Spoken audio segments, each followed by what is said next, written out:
This is Free Talk Live. Welcome back to Acapulco, Mexico. That's where we are for the final night of 6 nights here on our rooftop studio and what is basically an $1,100 humongous place. I mean, this thing is, I don't know, palatial's probably not quite the size, but it's big. It's big. 6 bedrooms, 5 baths, $1,100 plus you guys got to cover the power bill, whatever that amounts to at the end of the month. And there's a pool here and just a lot of space. It's great. It's very, very nice. And we're in the old part of Acapulco. We'll be going tomorrow to the newer part of Acapulco Diamante. There's a few different parts of the city. There's this one, which is like kind of the original area, as I understand it. There's Acapulco Gold. Is that right? Golden? Right. That's kind of as you go towards Diamante, you get to the golden part, and then you get to Diamante, Diamond. Yeah. We're in the old town area where like John Wayne and Errol Flynn and Johnny Westmiller and so many of the Hollywood stars from yesteryear partied and had a great time. They've even got, as you walk along the seaside here, the ocean side, where they have the cliff diver folks. Right. There's signage that shows all these Hollywood stars that have come here and apparently Elvis Presley was here. Spent some amount of time here. Where wasn't he? Yeah. So it's been nice. Like I said, we've been doing live shows here for this is day number 6. Our guys down in Keene or up in Keene, New Hampshire, are going to take over tomorrow night as we get set up at Acapulco. We'll be doing that tomorrow. So we'll go back to Keene for one day. Then we're back to Acapulco Thursday, Friday, Saturday, and Sunday for shows from Acapulco, the premier event for libertarians, anarchists, voluntarists, people that care about liberty to come to year after year. It's been a great event. I'm looking forward to seeing it again this year and seeing listeners we might already know and listeners that we have not yet met. So it's going to be fun, and there's probably going to be 2,000 to 3,000 people. I know they sold like 2,500. So I don't know what the current count is. I don't know if you've got an update, but I have not. I haven't looked at it. We'll get. They're busy. These people, the organizers, are super busy. It is not an easy thing to do to put one of these size events together. There's always something that's going wrong. You can plan it out as the larger the event, right? The larger the event gets, the more complicated, the more likely somebody's going to, guest who's supposed to speak. They're going to be sick. They can't make it. You got to find somebody else to fill in. Somebody else, has an issue with their ticket. They can't find it at the desk, and there's always just something going on. Some international newspaper ties you to a murder that doesn't really have anything to do with your event. That happened, yeah. What was that? The Daily Beast, I think it was. And, they wrote an extensive the Independent story, Daily Mail, about a murder that had to do with the organizers of I would say, a friendly competing event. There's an event called, I guess they canceled it now, is what I've heard. Acapulco was the one that was supposed to start, I believe, on the last day or a couple days after. I think they had like a one-day thing on the last day of Acapulco, and then a few days later, there was like maybe 2 more days of Acapulco, and this is an event that I believe started last year in kind of response to some demand, the idea that, hey, we think Acapulco's great, we think people should get out of the resort and just come see Acapulco. Try something different, yeah. Because if you're the resort's beautiful, there's no doubt about it. It's a great place to take, a family or a loved one and spend some time, but I'm with you on this, Mark. We've left the resort both years that I've been and gone and explored, and it's just more fun to get out and do that sort of thing. So that was kind of the idea behind Acapulco, but unfortunately there was an actual murder that took place about 2 weeks ago. And we still don't know any details as far as who did what or what the allegations are. We'll keep an eye on it for you. There's theories floating around, everything from that it was an inside job to that it was some psycho nut job who ordered a hit on them to that it was the drug gangs that were getting retaliation because they were growing marijuana and allegedly manufacturing some sort of one of the tinctures or whatever, some kind of oil. So who knows? We don't know, and the rumor that has sprung up within the last 24 hours is that it is canceled. So, again, don't come to me on that. I have not verified that claim. You might want to look into it for yourself if you were planning on going to Acapulco. But again, Acapulco, completely different event. completely different, maybe not a completely different crowd. There's probably some crossover. Oh, sure. Between the crowds. We were going to cross over. I wasn't staying on after. I'm leaving the next day. That's because I didn't know. Like, there's something happening in Keene that I wanted to get back in time for, and I wasn't really sure when that something was going to occur. So I wanted to cut. If I was going to stay extra, I wanted to do it in front of the event because I knew I had enough time there. And it's been great. It's been great hanging out with you and the family here. And you've got some guests coming up, I think, starting tomorrow or the next day. So lots of cool stuff happening here. Also, in the news, we've got a lot to talk about as well. And since we are in Mexico, what better time to talk about El Chapo? We touched on this case a couple weeks ago when they were kind of in the middle of this just lengthy trial that has been going on apparently for months.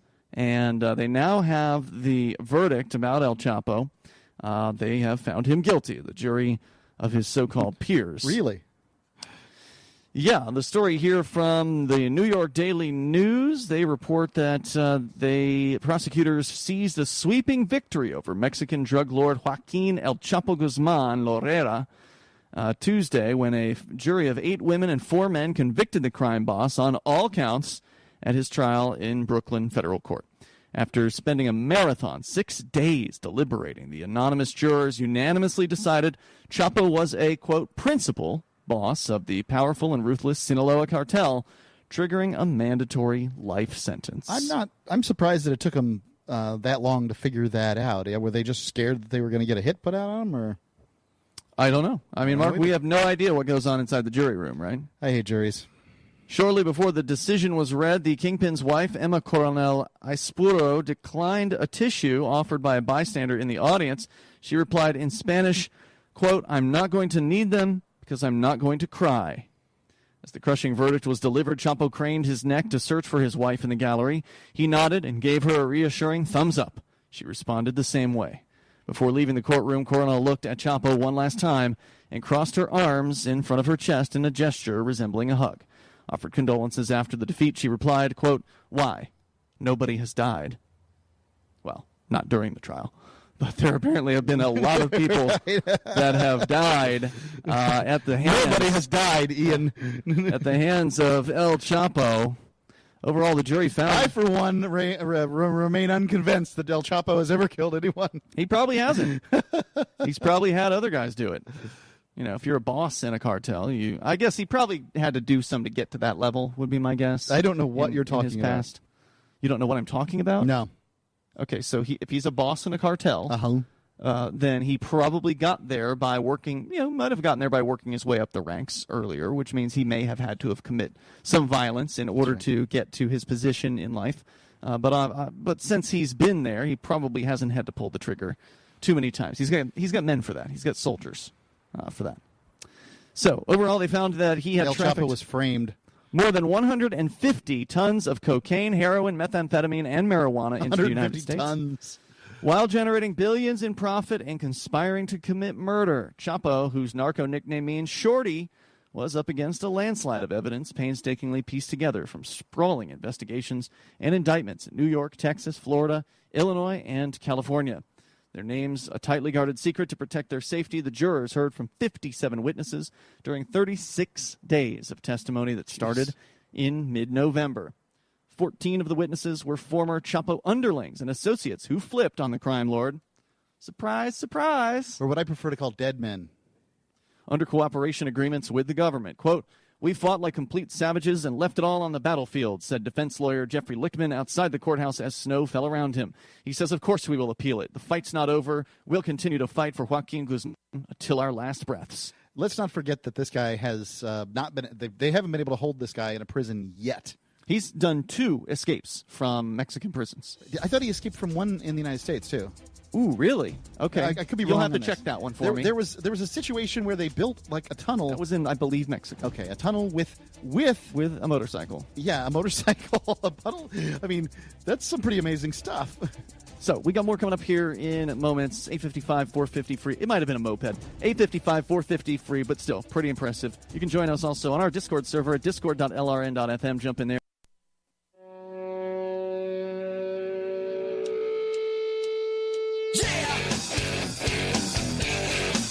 Free Talk Live. Dial in, toll free, and bring up whatever's on your mind. Our number here is 855-450-FREE. Like freedom, that's 855-450-3733. We've also got the Discord on-air call-in line rooms.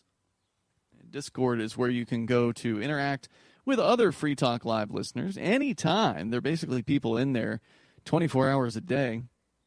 It seems like it, at least. And it's all free, so get on over there and get interactive.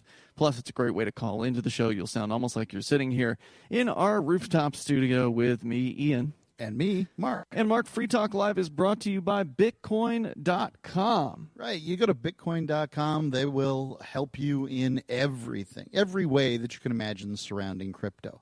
Not only can you get a wallet there, you can buy Bitcoin. You can get a little bit of Bitcoin Cash for free over there, too. You can go back every day and get some more if that makes you happy. There's games you can play with your Bitcoin. There's things you can buy with your Bitcoin. They've got lots of great options. I would still recommend saveatpurse.com to use your Bitcoin to save 25-30% on pretty much everything that you would buy at Amazon. Yep. Everything you'd buy, pretty much everything you buy at Amazon. You can go to saveatpurse.com and save. Bitcoin.com, they recommend that. Just go ahead and check them out. They've got news articles over there, all the latest stuff. It's your one-stop shop for everything that is crypto, Bitcoin.com. Coming up, since we're talking about drugs, El Chapo found guilty by a jury in the United States. I don't know if you could really call them his peers because he's not from around there. But he was found guilty nonetheless of smuggling over 150 tons of various different types of drugs and being involved in murders. We will continue to tell you about that. Also, on the way, a surprising state representative who's a Republican in Iowa, of all places, is calling for legalization of psychedelic drugs. So we'll continue on the topic of drugs here tonight on Free Talk Live. The toll-free number, if you want to join us, is 855-450-FREE, as we are broadcasting live from Acapulco. They're talking with, in New York Daily News, the defense attorney, Jeffrey Lichtman, or one of them, for El Chapo. He says, of course we will appeal it. The fight's not over. We'll continue to fight for Joaquin Guzman until our last breaths. I guess that means they've been paid for quite a long time in advance. He's got plenty of money, so I would presume. Well, I mean, he must have it somewhere, but I imagine the federal government got their hands on a bunch of it, as much as they possibly could. The stories about these cartel guys, they've got so much, rooms full of it, so much that the rats are chewing into it. That's right. He said grounds for appeal could include restrictions placed on the defense during cross-examination of the government's cooperating witnesses. That sounds familiar, doesn't it? Oh, yeah. We, of course, paid close attention to another so-called drug lord trial of Ross Ulbricht, who, of course, wasn't a drug lord at all. He wasn't a violent person. There was no evidence that he was violent in any way. He just ran a website that allowed people to buy and sell drugs and a few other things on the internet. It was called the Silk Road. It was the first website of its kind, an underground drug marketplace that actually, in my opinion, made things safer in the world of illegal drugs. It probably actually saved lives. But nonetheless, they accused him of being a kingpin because they trotted out allegations about Ross Ulbricht, claiming that he had hired somebody to commit murder, even though there was no actual evidence for that. And they ended up dropping those indictments or never even filing them or whatever it was. There was never a charge of murder brought against Ross Ulbricht, but they tried to paint him as though he were some There was a charge brought against him, but it was dismissed with prejudice after the trial. Okay. So what they did was, you could believe the conspiracy here, theory here, but they brought the charge before trial to be able to say, this guy's a murderer. He's a murderer, even though he's not convicted. Yeah, after they get the conviction, then they drop the charge. So right. It sounds to me very much like, the government's incompetent, right? Like either they can't convict this guy, they can't convict a murderer on the flimsy evidence that they brought forth, or they were just throwing this out there. They totally were. It's really gross. So I mean, to compare these two is just ridiculous. But yet, Ross Ulbricht, who has never harmed another hair on another human being in his entire life, is in prison for 2 life sentences, I think plus 40 years. So it'll be interesting to see what their sentence of Mr. Guzman is going to be in comparison to, again, El Chapo found guilty today. He said that, again, they were restricted from what they could cross-examine on the government witnesses. And the defense in the Ross Ulbricht case was also crippled. Yeah, this is a real problem here in the United States. Is that and many times people think you get a fair trial, and the deck's stacked against you. I mean, why is the prosecution preventing the defense from saying things? I mean, right. What are they scared of? Exactly. They're not going to go to prison at the end of this. He also cited the, quote, avalanche of evidence handed over by prosecutors and U.S. District Court Judge Brian Cogan's rejection of their request for more time. Quote, we could barely wade through it in another language. It was incredibly difficult to even get prepared for this trial. I've never faced a case with so many cooperating witnesses. I've never faced a case with so much evidence. We did all that we could. It just wasn't enough today. And once again, this rings familiar. Do you remember, Mark, that at the beginning of the Ross Ulbricht trial, it was literally like the weekend before the trial started that the prosecution was like, here's the evidence, here's your discovery, plunk, with literally like, I don't know how many tomes of evidence that they had against Ross Ulbricht, and they had a weekend, to go through this.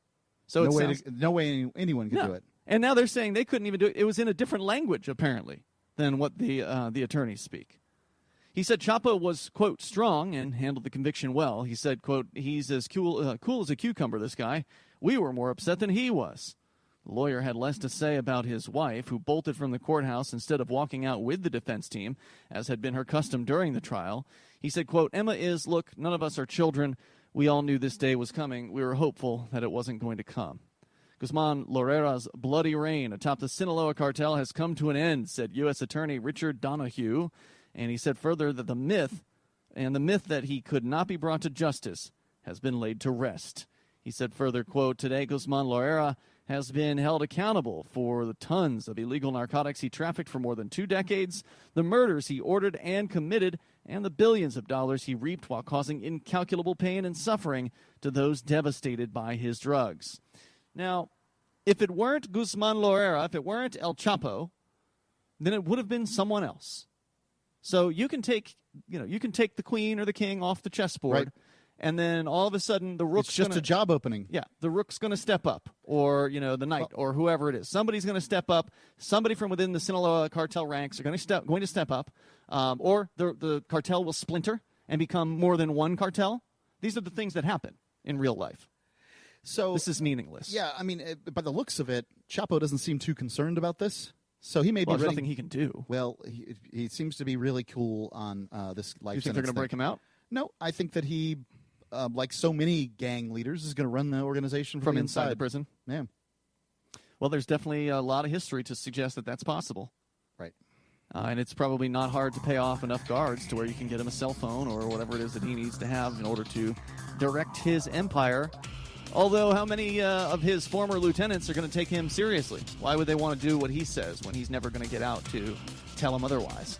More coming up here in moments. Toll-free number is 855-450-FREE.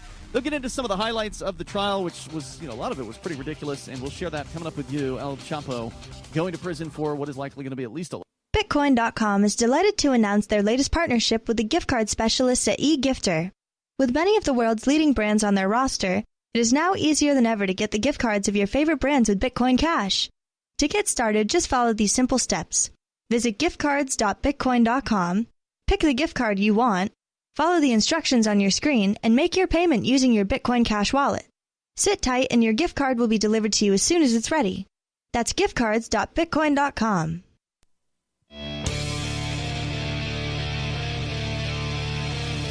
It is Free Talk Live as the sun has begun to set. It's actually already behind the cloud cover out there.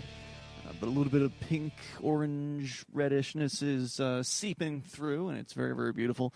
Ian with you here tonight. And Mark. For the final night of our live episodes from Acapulco. We will continue to broadcast from Acapulco starting on Thursday. So we're taking one day off. We're going to let the guys in Keene handle it tomorrow night. Live. And we'll be back. Yeah, we'll be back with Acapulco, I believe the 5th. and Acapulco, if I recall correctly. I think you're right, yes. And it's going to be, I'm looking forward to it. I'm looking forward to, of course, not just seeing Ron Paul and Judge Napolitano, but dozens of other great speakers. Anarchapulco.com. Mark, you want to tell us about Liberty.menu? Yeah, Liberty.menu is a website where you can find out about all the businesses, at least the ones that have listed themselves, that are run by libertarians. There's events there, digital content, whatever somebody has who has taken a short little oath questionnaire that says that they believe in the non-aggression principle. Yeah, you got to be a real libertarian. Yeah, so you go to liberty.menu, check out the list there, and you'll find out all the libertarians that are doing business. If you use coupon code FTL, you get a special badge. It's liberty.menu. Great website, easy to use, very nice looking, and it's free, so why not? If you've got something you want to promote to other liberty-minded folks, this is a great way to do it. So once again, it's liberty.menu. As we continue here sharing with you the New York Daily News recap of the trial of El Chapo, which has come to a close after 6 days of jury deliberations. His attorneys are saying they are going to appeal this verdict. Now, of course, we've seen how well that worked with the Ross Ulbricht case, where basically all the appeals were dead in the water, even though they seemed like they were really good. They had all kinds of, corruption on the part, provable corruption, because two of the agents that investigated the Silk Road case went to prison for stealing. Appeals court and the Supreme Court were like, nah, no big deal. Yeah, no problem. It didn't have any effect on his conviction. The fact that looks the legit evidence, to me. The fact that these corrupt cops, they're the ones who provided the evidence against him. But the fact that they were corrupt and we know they're corrupt. Oh well, we don't need to bring that up to the jury. That might bias them. What's the jury need to know that for? Yeah. So the fact that that the Dread Pirate Roberts logged into the Silk Road website when Ross Ulbricht was already in prison? Minor detail, Mark. They probably gave him a cell phone in his prison cell so he could log in and check his messages. There you go. Anything. Yeah, they wouldn't let a lot of stuff be presented to the jury in that trial. And apparently, according to the attorneys in the El Chapo trial, they were also highly restricted on the things that they could cross-examine of the government's witnesses. Further, they say that, let's see. Oh, this is the New York Daily News' opinion here. They say the often circus-like trial included colorful testimony about Chapo's private zoo, his diamond-encrusted guns, cocaine hidden in jalapeno pepper cans, a naked escape through Mexico's sewer system, and the drug lord's paranoid cyber-stalking of his wife and mistress. It drifted into telenovela territory when Chapo and his wife wore matching burgundy velvet smoking jackets as a former mistress recapped the 2014 night that she and a naked Chapo fled authorities through a secret tunnel under a pop-up bathtub. Once the most wanted man in the world, Chapo, who is 61, declined to testify in his own defense. I'm not sure what a pop-up bathtub is. Well, there's a tunnel underneath it, so I guess some sort of hinge that allows you to raise a bathtub that otherwise would appear to be fairly heavy and maybe difficult to move. Okay. That would be my guess. And if you're El Chapo, you can afford all kinds of neat little gadgetry like that because you've done billions of dollars worth of drug sales, presumably held on to a lot of the profits. In his closing argument, once his lawyers spent less than half an hour questioning one witness. That's it. Before resting their case January 29th. In his closing argument, Lichtman claimed Chapo was never a true power broker in the Sinaloa cartel. Rather, he was set up to become the ultimate fall guy for his fugitive former partner, Ismael El Mayo Zambada. In the government's closing argument, the assistant U.S. attorney, Andrea Barg, urged jurors to use their common sense and not let Chapo escape justice. She reminded them of the drug lord's two prior escapes from high-security Mexican prisons. So they were in Mexico, Mark. I don't think that an escape is evidence of guilt. So, No, it's evidence of awesome. Well, that's pretty awesome. It's impressive. People love prison escapes. Yeah. There's no doubt about it. However, choosing to stay in prison does not indicate that you are guilty or innocent of anything. Choosing to leave prison, and by any means necessary, so long as you don't harm anyone, is not really evidence of anything either. It's just, the government hates it when you escape from their prisons. However, the same government tells you as a military individual, your job as a POW is to escape.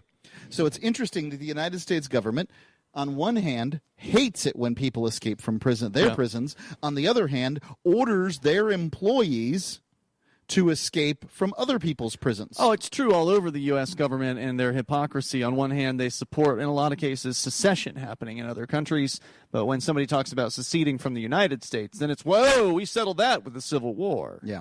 So she reminded them, this again, the U.S. attorney, assistant U.S. attorney, in their closing argument, of the drug lord's 2 prior escapes from those prisons in Mexico. The first one was 2001, where he was hidden in a laundry cart, and then through a nearly mile-long tunnel dug from a nearby property to the bottom of his prison cell shower in 2015.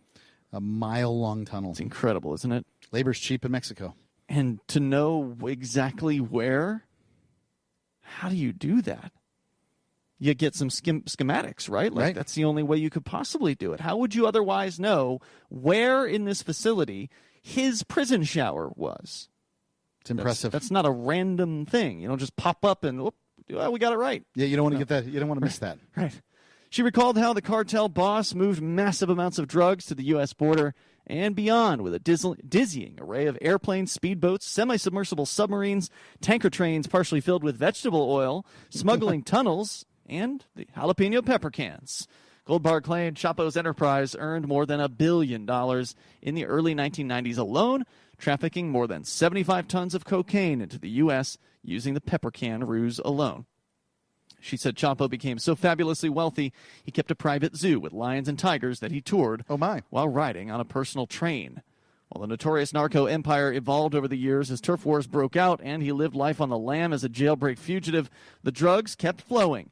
She highlighted the countless bricks of cocaine seized up through 2014, his arsenal of military-grade weapons, his stable of sicarios or hitmen, and testimony. Chapo paid millions in bribes to a rotating cast of corrupt officials. And of course, we've all heard about that with there'll corruption. always be, as long as there's enough money to go around, enough corrupt officials to go around. The claim was actually that they went all the way to the president of Mexico, that the payoffs went all the way up to, the president, military generals, all the way up the chain. I have heard those claims, yes. The prosecutor opened her final argument with a witness testimony claiming Chapo personally tortured and killed at least 3 people, ordering his men to burn 2 of the bodies in a bonfire and bury the 3rd victim while alive. She said the jury didn't have to conclude Chapo was the supreme leader of the Sinaloa cartel, rather a top boss whose actions proved his status. Quote, who traveled in an armored car with security guards? Who has not 1 but 2 tunnels leading to the United States? Who has a mile-long tunnel built under the shower of his prison cell? Who has a zoo with little trains? Who flies around in jets and helicopters? Who has diamond-encrusted pistols? Who lives in the mountaintops and has his food flown to him? I think that's pretty convincing. However, that is not legal evidence, and it should never have been said if that was said in court. That was the closing argument. So you don't present evidence. More latitude. You don't present evidence in closing arguments. Yeah, there's more latitude in that. There's no doubt. I think that here's my opinion when it comes to criminal cases: the prosecution should be held to a higher standard than the defense, and in many cases these days, the defense is held to a higher standard than the prosecution. Do you want really? Here's the maxim. The legal maxim is that it is better that 10 guilty men go free than 1 innocent man is convicted. I tend not to think that Chapo's innocent, but hey, I'm not on jury. We got more on the way here. If you want to join us, 855-450.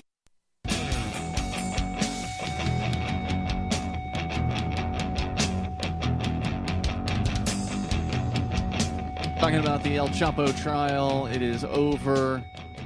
Jury found him guilty. Of course, unanimous verdict, as it has to be. In order to find somebody guilty in criminal court. With you in the studio tonight, it's Ian. And Mark. For those of you just tuning in, the story is a long one. I mean, they have had months worth of testimony with dozens of witnesses. I think it was 57 witnesses, and almost all of them, with the exception of 1, called by the prosecution. Chapo himself did not take the stand. This is one of the world's most notorious, the most infamous of drug lords out there. And, of course, the U.S. government is touting this as a big success that they spent God knows how much taxpayer money on. I mean, they've been investigating this guy for a couple decades, right? So that's an expensive investigation. Yep.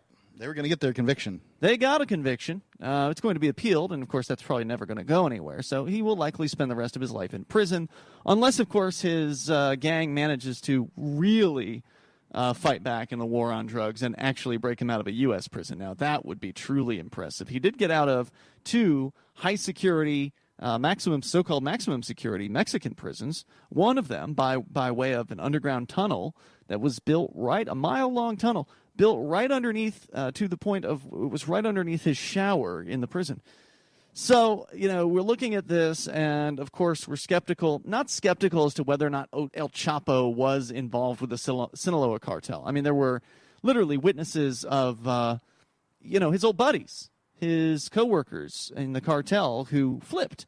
They were facing a lot of prison time, and so the federal government said, all you got to do is testify against El Chapo, and, we'll cut you down, you'll be out in 10 years.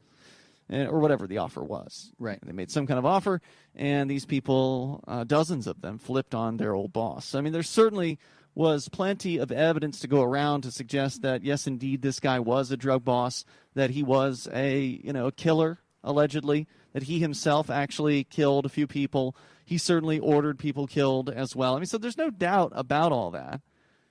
But the problem is people like him shouldn't exist. I mean, what I mean by that is not to say he wouldn't exist if it weren't for the war on drugs. Right. They'll still be cartel leaders, but the question is, do we really want to empower these people through the drug war? Chapo got all of his power, all of his money, almost entirely, based on the drug war. That's right. The United States drug war. Now, drug prohibition. Right. I'm not saying that drugs are great, but I am saying that the drug war, the prohibition on drugs, creates people like El Chapo, who are, if the United States government is to be believed, terrible individuals.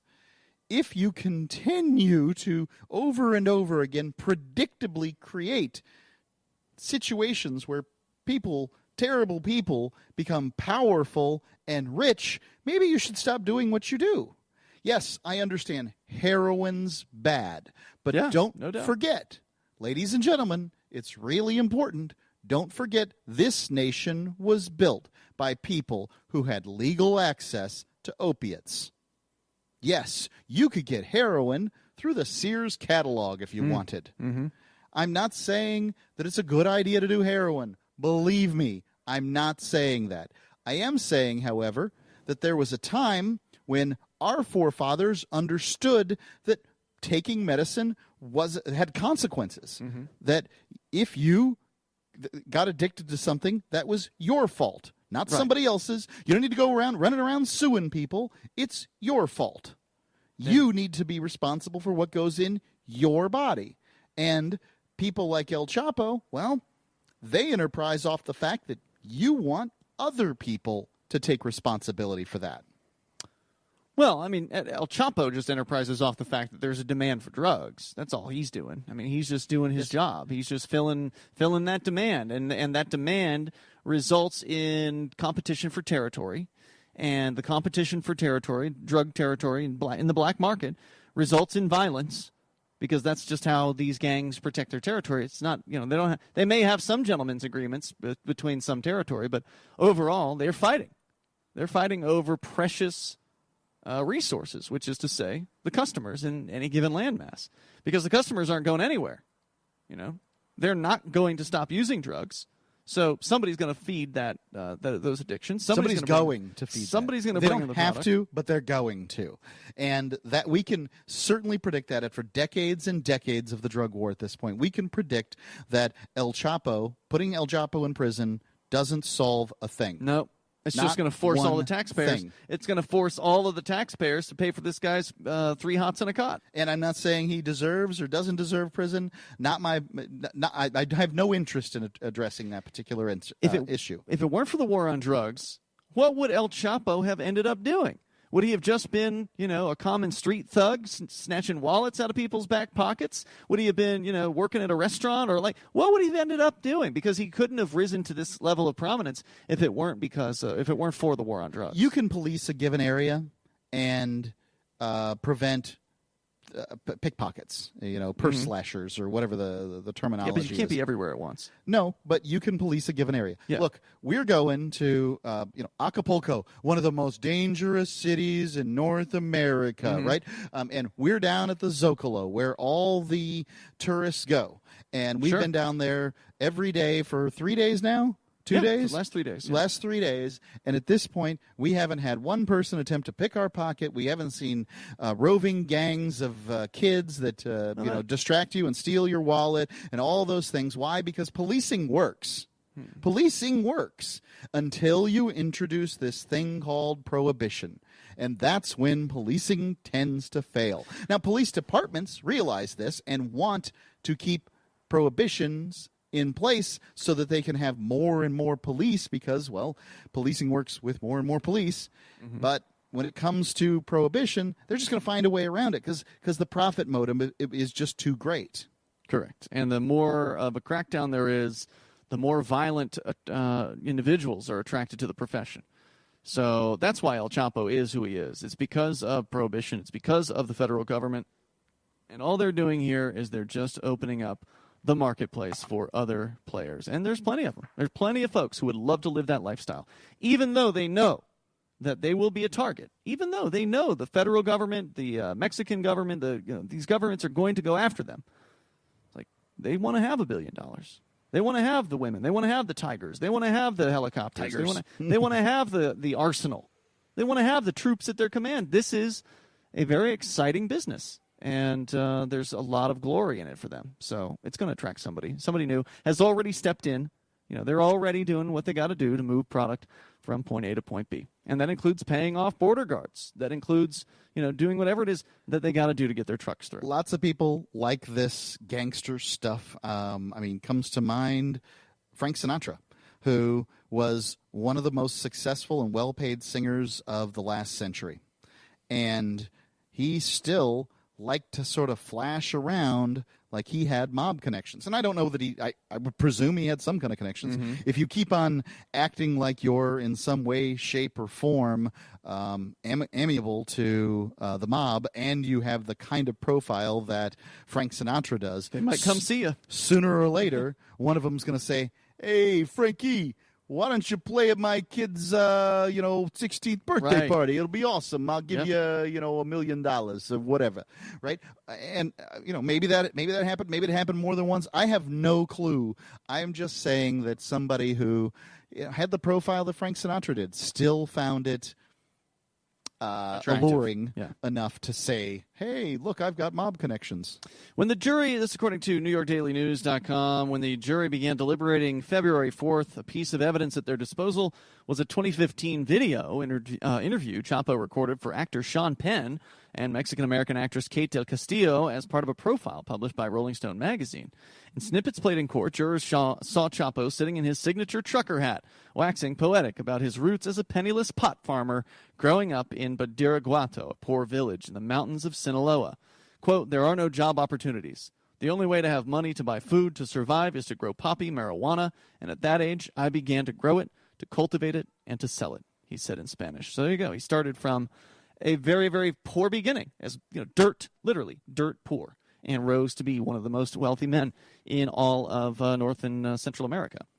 In another clip, Chapo claimed his trafficking business barely missed a beat while he was locked up in 2014 and planning the secret subterranean tunnel. Quote, "From what I can tell and what I know, everything is the same. Nothing has decreased," he said. So in your face, feds. That's him just basically saying, yeah, you can lock me up. Doesn't matter. I'm just going to keep doing what I'm doing. That's how he continues to act, is as though getting locked up is and his well-being. He just doesn't seem to care. According to Penn, Chapo boasted during the meeting that he was the world's most successful drug baron. Quote, "I supply more heroin, methamphetamine, cocaine, and marijuana than anybody else in the world. I have a fleet of submarines, airplanes, trucks, and boats," he said. His sentencing date is June 25th. We got more coming up here, including an Iowa state representative, young guy, proposing to legalize psychedelic drugs. in Iowa? That doesn't sound... She seems happier. Her fur is so much shinier, silkier, softer. She has really mellowed a lot. Sheba is 105 lean pounds of shiny, smooth, happy dog for life. The shedding has stopped. The itching has stopped. Since 2001, we've helped more than 250,000 dogs get over their nutritional deficiency miseries. And saved our customers bazillions in vet bills. Everything we tried failed except the Dynovite. Come to Dynovite for help. DINOVITE.com. If you want the dog to be healthy, you got to feed it something healthy. The omega-3 fatty acids. Flaxseed, zinc, alfalfa. The digestive enzymes that are cooked out of regular dog food. Dynovite is nutrition. Dynovite for life. Don't let your dog itch, scratch, stink, or shed like crazy. Come to Dynovite for help. 859-428-1000. 859-428-1000. DINOVITE.com.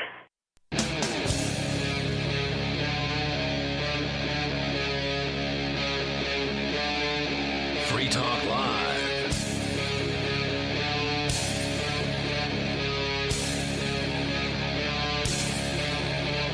This is Free Talk Live. We are encountering some technical difficulties here. I have no idea if we can even be heard at the moment. I know we're transmitting, however...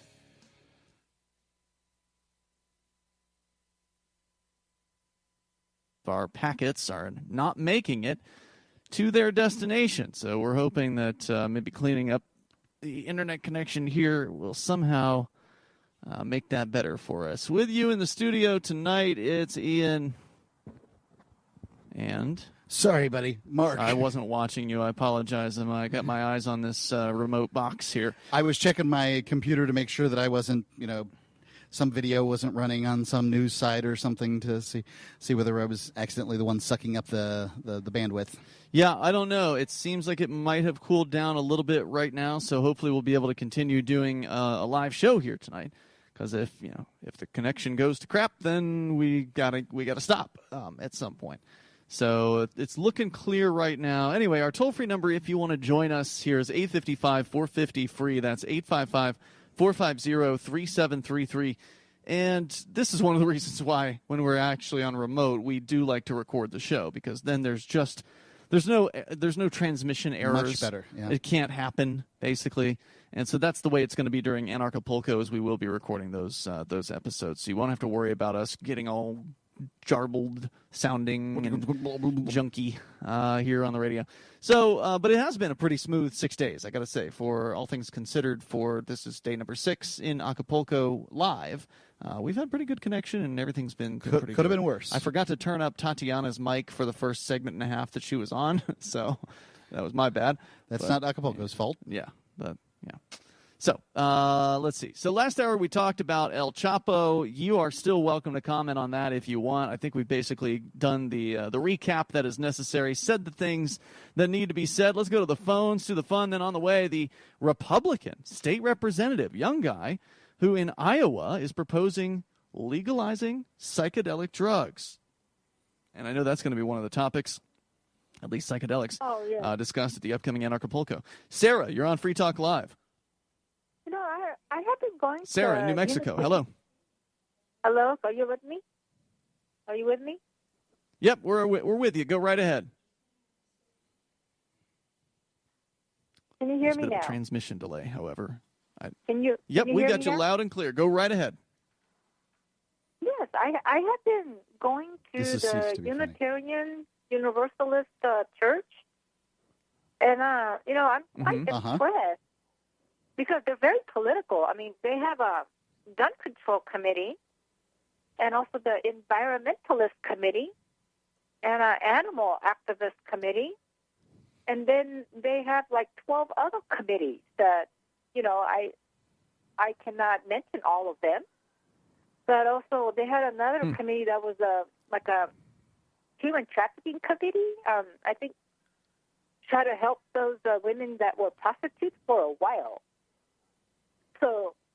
But I'm really quite impressed. They were prostitutes for a while, or they've been trying to help them for a while? for a while. Well, they're Okay, so you've named off a bunch of different issues, Sarah, and these are all very interesting things to discuss. Some of them I could see the Unitarians bringing some value to the table, like if you're helping somebody from an abusive pimp, great. That's great. That's something that you can do, that you can make a difference in somebody's life. However, some of the other things that you suggested, they sound like they are people who want to control the lives of others, which I find disturbing. Well, they formed this gun control committee, and I'm beginning to wonder if they were a big part of the lobbyists to have the gun control issue pushed in our state. Because they're very active.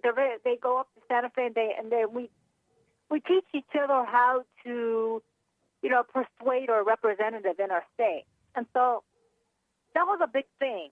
They had one service about how many people, a whole hour service on Sunday about how many people were killed by suicide by guns and how many people were killed by people in New Mexico by guns. Mostly New Mexico statistics. How many people were, Guns don't kill people.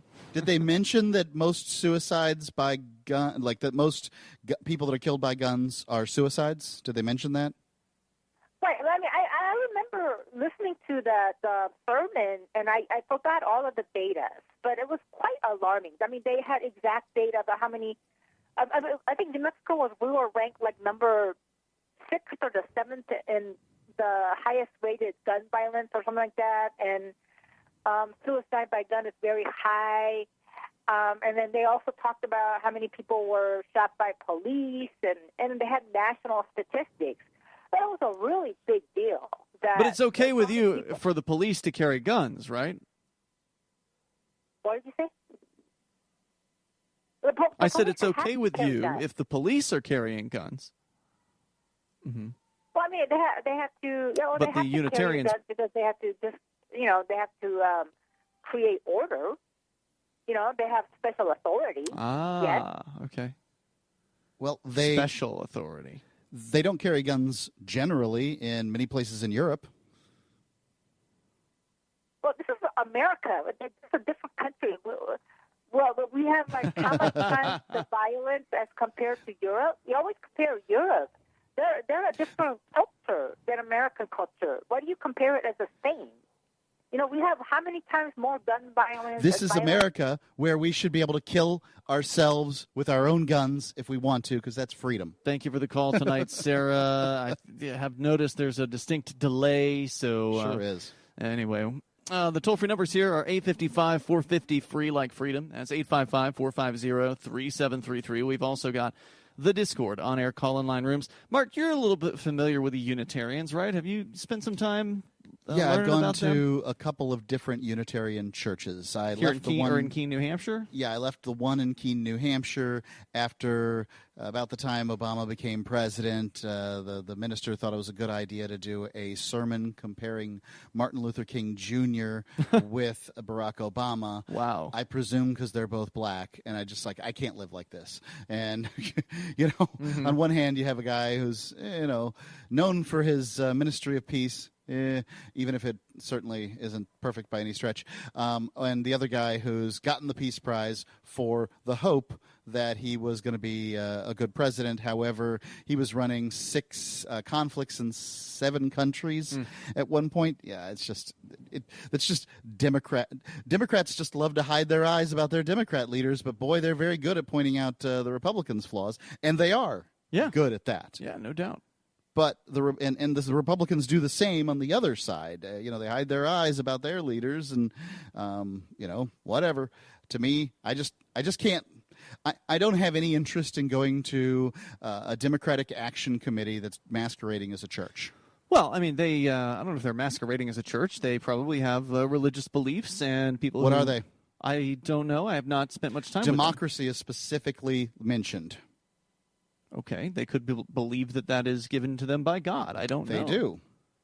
Okay, well then if you I just said it was a Democratic Action Committee masquerading as a church. That's all I said. Okay, but you can I don't think that be they a should church and do action at the same time. Sure. They absolutely Martin Luther King was I a just reverend. have no interest in being part of it.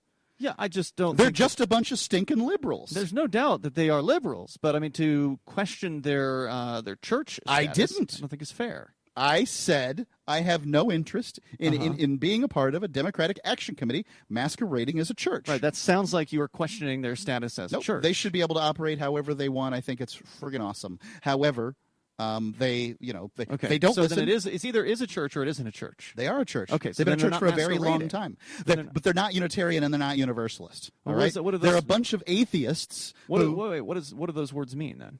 Unitarian means everybody goes to heaven. Mm-hmm. Excuse me. Universalist means everybody goes to heaven. Unitarian believes that there's one God, not a triune God, not a Trinity. Okay, you're saying they're neither of those things? No. Generally, what I saw at the church that I went to was a bunch of atheists that wanted to do democratic, liberal, progressive sort of action and have a church building to do it from. The toll-free number here is 855-450-FREE, 855-450-3733. We've also got the Discord on-air call-in line rooms over at discord.lrn.fm.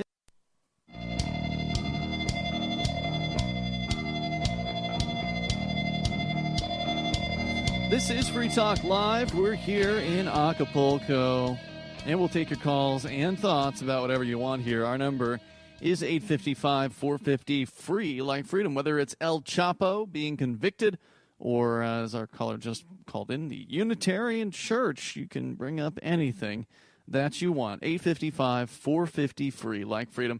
Also want to say thank you to Mitch, who is a platinum amplifier. Now, Mark, what does AMP stand for? Advertise, market, and promote.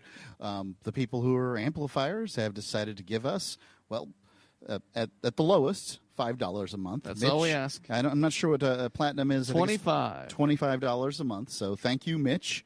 But those who really believe in our message, really believe that we are bringing the ideas of liberty far and wide, that Free Talk Live is, in fact, the street preachers of liberty, as we claim to be, that we are the most effective use of your liberty charitable dollar. People go to amp.freetalklive.com. For those that realize that we do something different on the radio, that we bring the ideas of liberty, that we allow anyone to call in about anything, they go to amp.freetalklive.com and receive many of the bonuses that are available there. Yeah, you can do that, and you can pay with credit card, you can do PayPal, you can do Bitcoin BTC, and get the full list of things you get as bonuses over at amp.freetalklive.com. Makes a big difference for us, so thank you for doing that. It's ampamp.freetalklive.com. One of the goals of the AMP program is to get us heard on more radio stations around the country. And a lot of people may say, "Oh, y'all are in Acapulco. It must be a vacation." Well, I've been cranking away on the phone. No, you've been doing great these last few days, and basically trying to get caught up on some affiliate relations calls. And then I discovered today, that's where I call radio stations to pitch Free Talk Live to them. But then I discovered today that the Progressive Talk universe, which isn't a very big one. No, it's a tiny little universe. Has lost another one of their hosts, a host by the name of Norm, and this is how he pronounces it from what I understand, Norman Goldman. So okay. It looks like Norman. Yeah. But Norman Goldman, apparently he's calling it quits. That's just not making enough money. Says his show's losing money. And so there goes his 10 or 12 affiliates. He didn't have that many because, honestly, there aren't that many progressive talk stations that are left in the United States. Right. There was an explosion of them, like a decade plus ago now? Air with America. Air America. Right. Where there was this big push toward progressive talk. It seemed like it could end up being a thing, and it just sputtered out. They never really made that thing take off. It had a bunch of money behind it initially. And then it just fell flat. Yeah, that's what they needed to have. They had, I remember Rachel Maddow had a show on there. That's right, she did. Jerry Springer had one. There's Ed Schultz, he's dead. He died long after that, though. Right, I'm just saying that some of the people that had shows there, it was a pretty good network at first. Mm-hmm.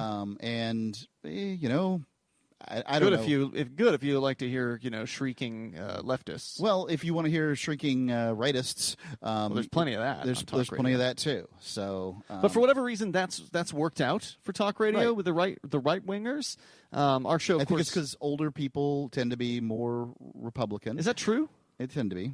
Yep. Okay. And they tend to listen to the radio, so it's a format that works for them.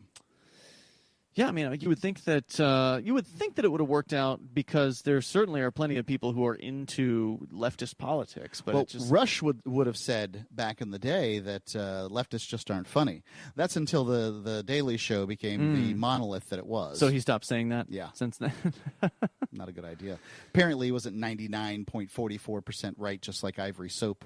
That time. Well, most of these Republican talk show hosts aren't that funny either. They just have they have these bits that get produced by people that are outside of their show or whatever, and then they play them back and they act like they, deserve credit for it. Yeah, I think Rush is funny. The rest of them mostly are just, harping on the same things over and over again. So the good news is whenever a show goes under, which happens at least a few times a year, we always swoop in like the radio vultures and peck at the carcasses. I like to call us the little rats that eat the dinosaur eggs of radio. Yeah, so we're still out there, still slowly growing this show, and the AMP program, advertise, market, and promote. That's what makes it easier because it allows us to market the show more effectively to these radio stations. So ampamp.freetalklive.com.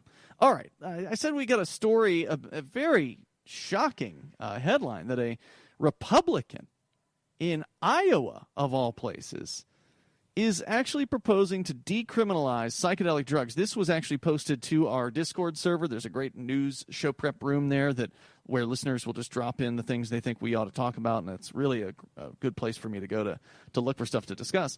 Jeff Shipley is new to the Iowa Capitol, but the lawmaker is ambitious. This story from the Des Moines Register.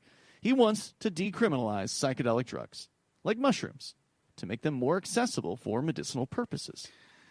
Well, the first thing I think of is that in Iowa and a few other states, they had this strong Ron Paul movement. Did they? And they did in Iowa. They did pretty well, but not well enough. The caucus system didn't lend itself to a Ron Paul takeover. But there's some guys that thought, well, if I can just get in, I can make some changes, and maybe he's one of those guys. They called themselves Ron Paul Republicans, and they kind of ran on his coattails to some extent. Right. Some of them were pretty Ron Paulish, but most of them weren't. They were just politicians that were looking to get behind a parade or run out in front of a parade. I think a lot of them were politicians that saw that fundraising went better for Ron Paul than it did for really any politician before or since. Right. So whether or not Ron Paul would actually endorse these people, they would go ahead and sometimes he did and acquire his And when name. he did, they got big donations. Shipley of Fairfield, Iowa, is a Republican with a libertarian bent. He doesn't think Iowans, members of his party, should be surprised by a set of drug-related bills that he's filed this month. The legalization measures appear to be among the first of their kind to be introduced in the Iowa legislature. 30-year-old Shipley said, quote, "I'm doing what I told people I was going to do. The voters in my district, they're going to give me a high five." So he's already talked to people about this. He's got people in his district who are behind him.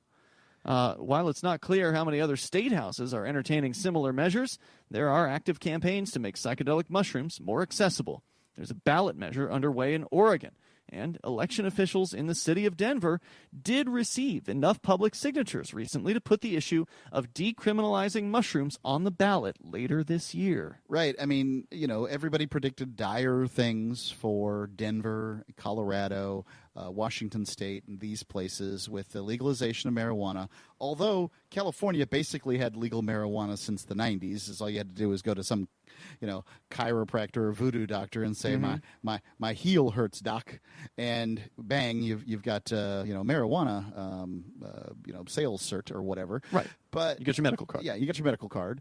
Now, the idea that I don't think that there's too much societal damage predicted from psilocybin mushrooms and peyote. I just don't see it. Well, no, actually, a lot of these drugs are actually very, very safe.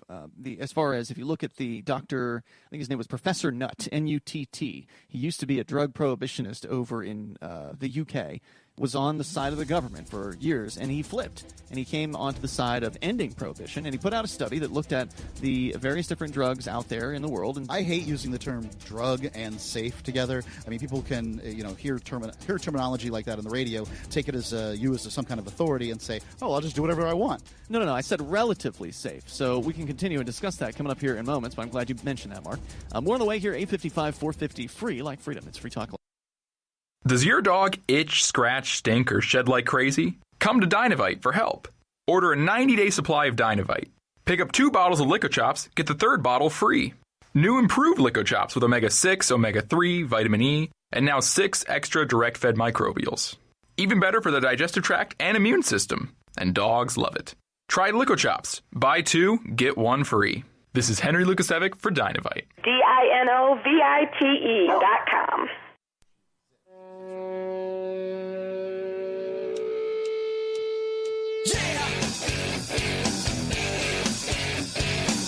It's Free Talk Live. Dial in toll-free and bring up anything you want. Right here, our number 855-450-FREE Life Freedom. That's 855-450-3733.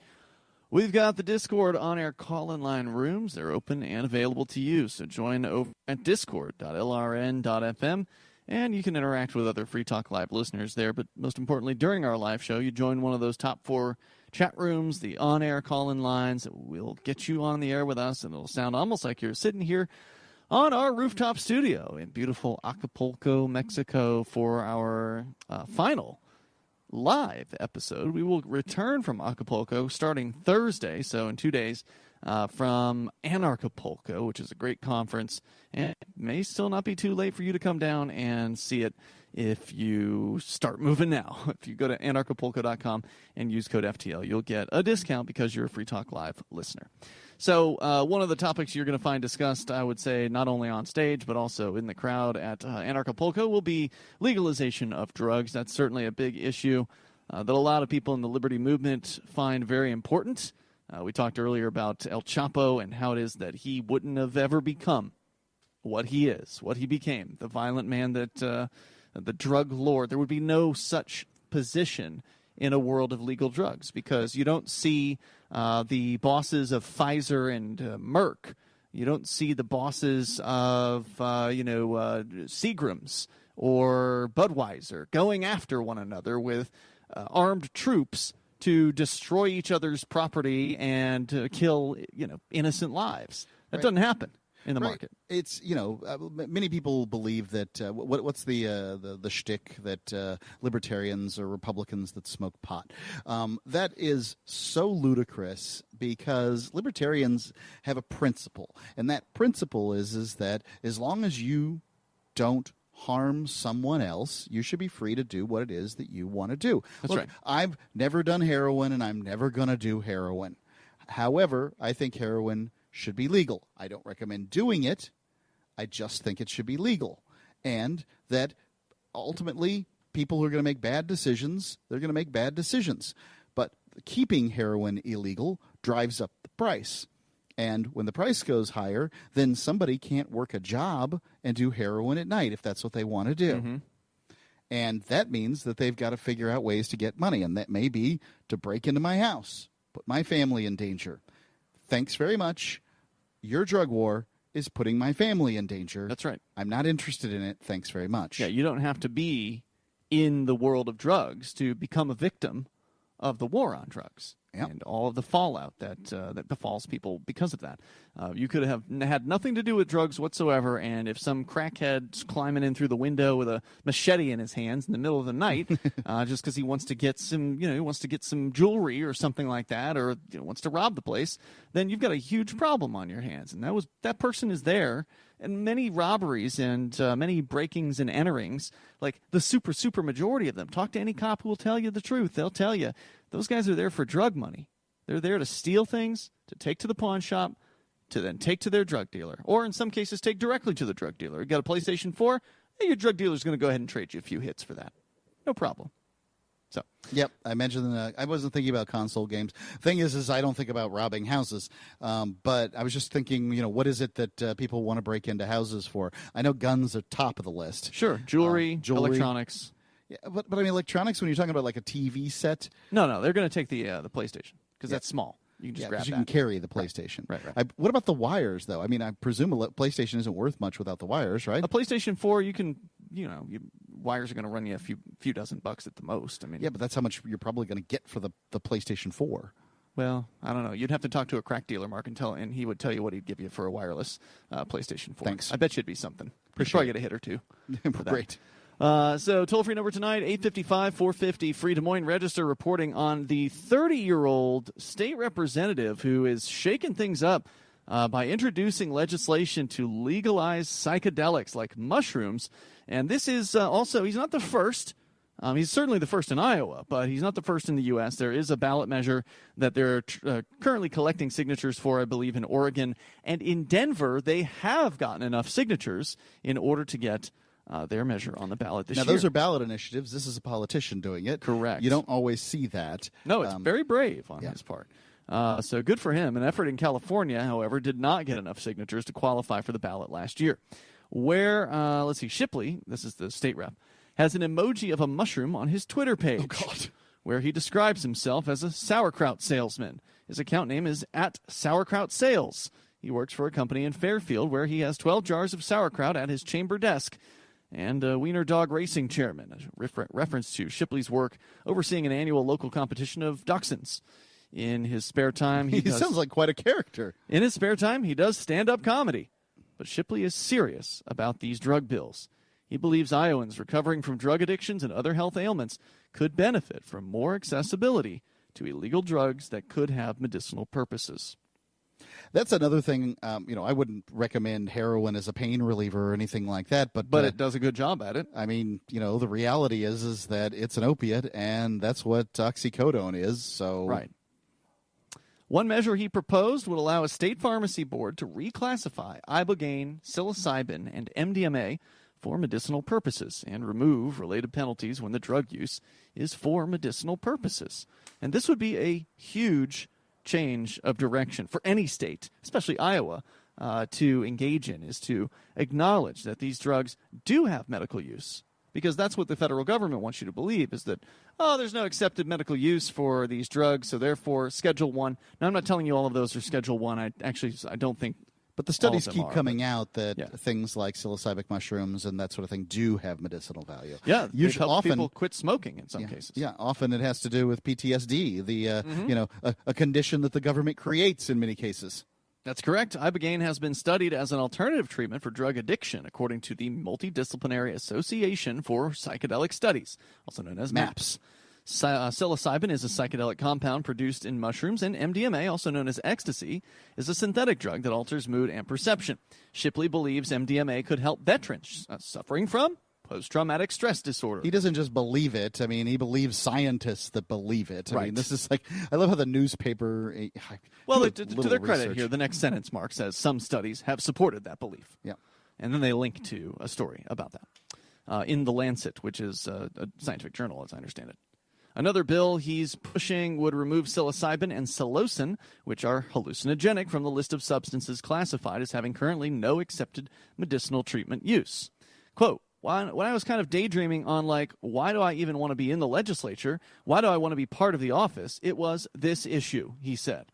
And good for him, because it's tough to get legislators to come forward with legislation like this. It's tough to get libertarians to run for the legislature, right? Because ultimately, he said, when I was wondering, why I should be here, I'll bet that you wonder that as a legislator a lot. Mm-hmm. If you're there to make change, to make the world a better place, you realize, at least, having looked at New Hampshire's legislature, that it's probably only one vote, maybe two votes per year that you're actually the deciding vote on, and that's going to be difficult to get up every morning, especially in the winter in New Hampshire. Not every morning, but it's usually 3 days a week.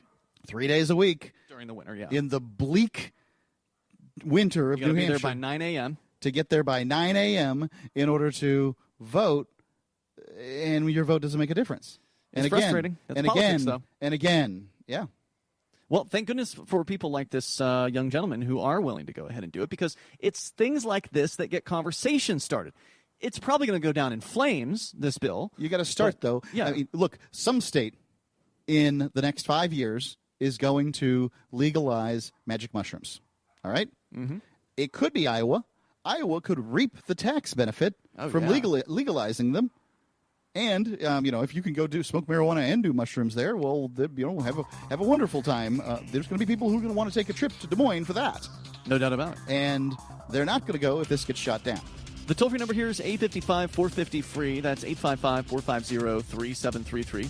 We'll get to some of the opposition, because you know there's going to be opposition to this proposal. Let's trot out some middle schoolers. 855-450-FREE. Like freedom, you can join us here on the radio. It's Free Talk Live.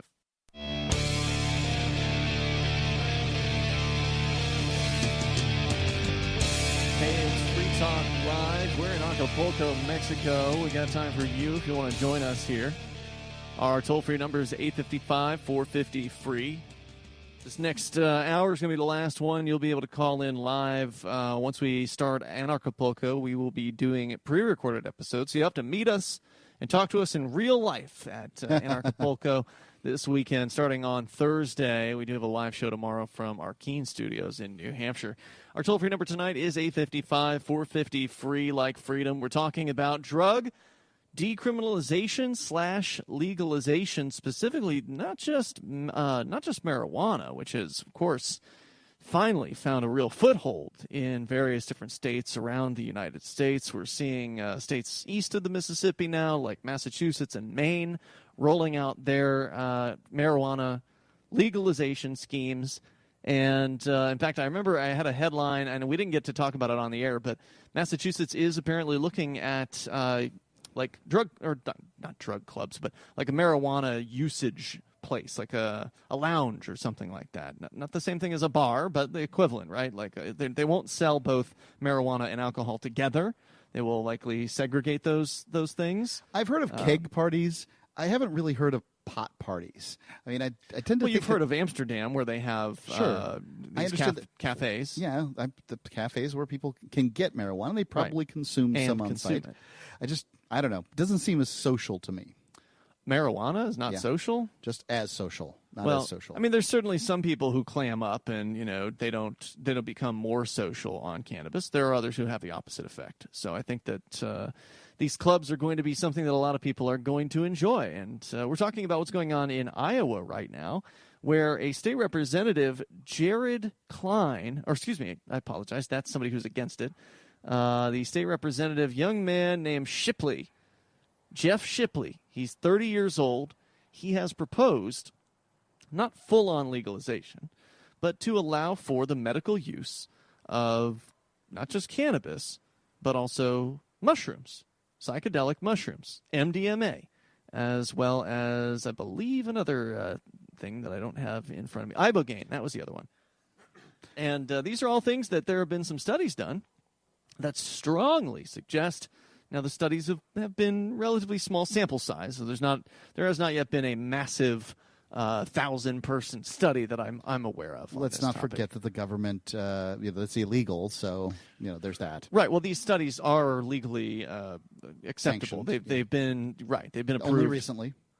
Within the last few years, they've been approved by the DEA and by whatever bureaucracies that hold sway over these sorts of things. So even the fact that that's happening is persuasive. It's important to know about. And so let's get into the opposite side here, because we know this guy, Shipley, he believes that this is a good plan, and I totally agree with him. I think that this can really help some people who are in need of some treatment, and that these drugs we're barely scratching the surface on finding out the kind of really positive effects they can have in people's lives.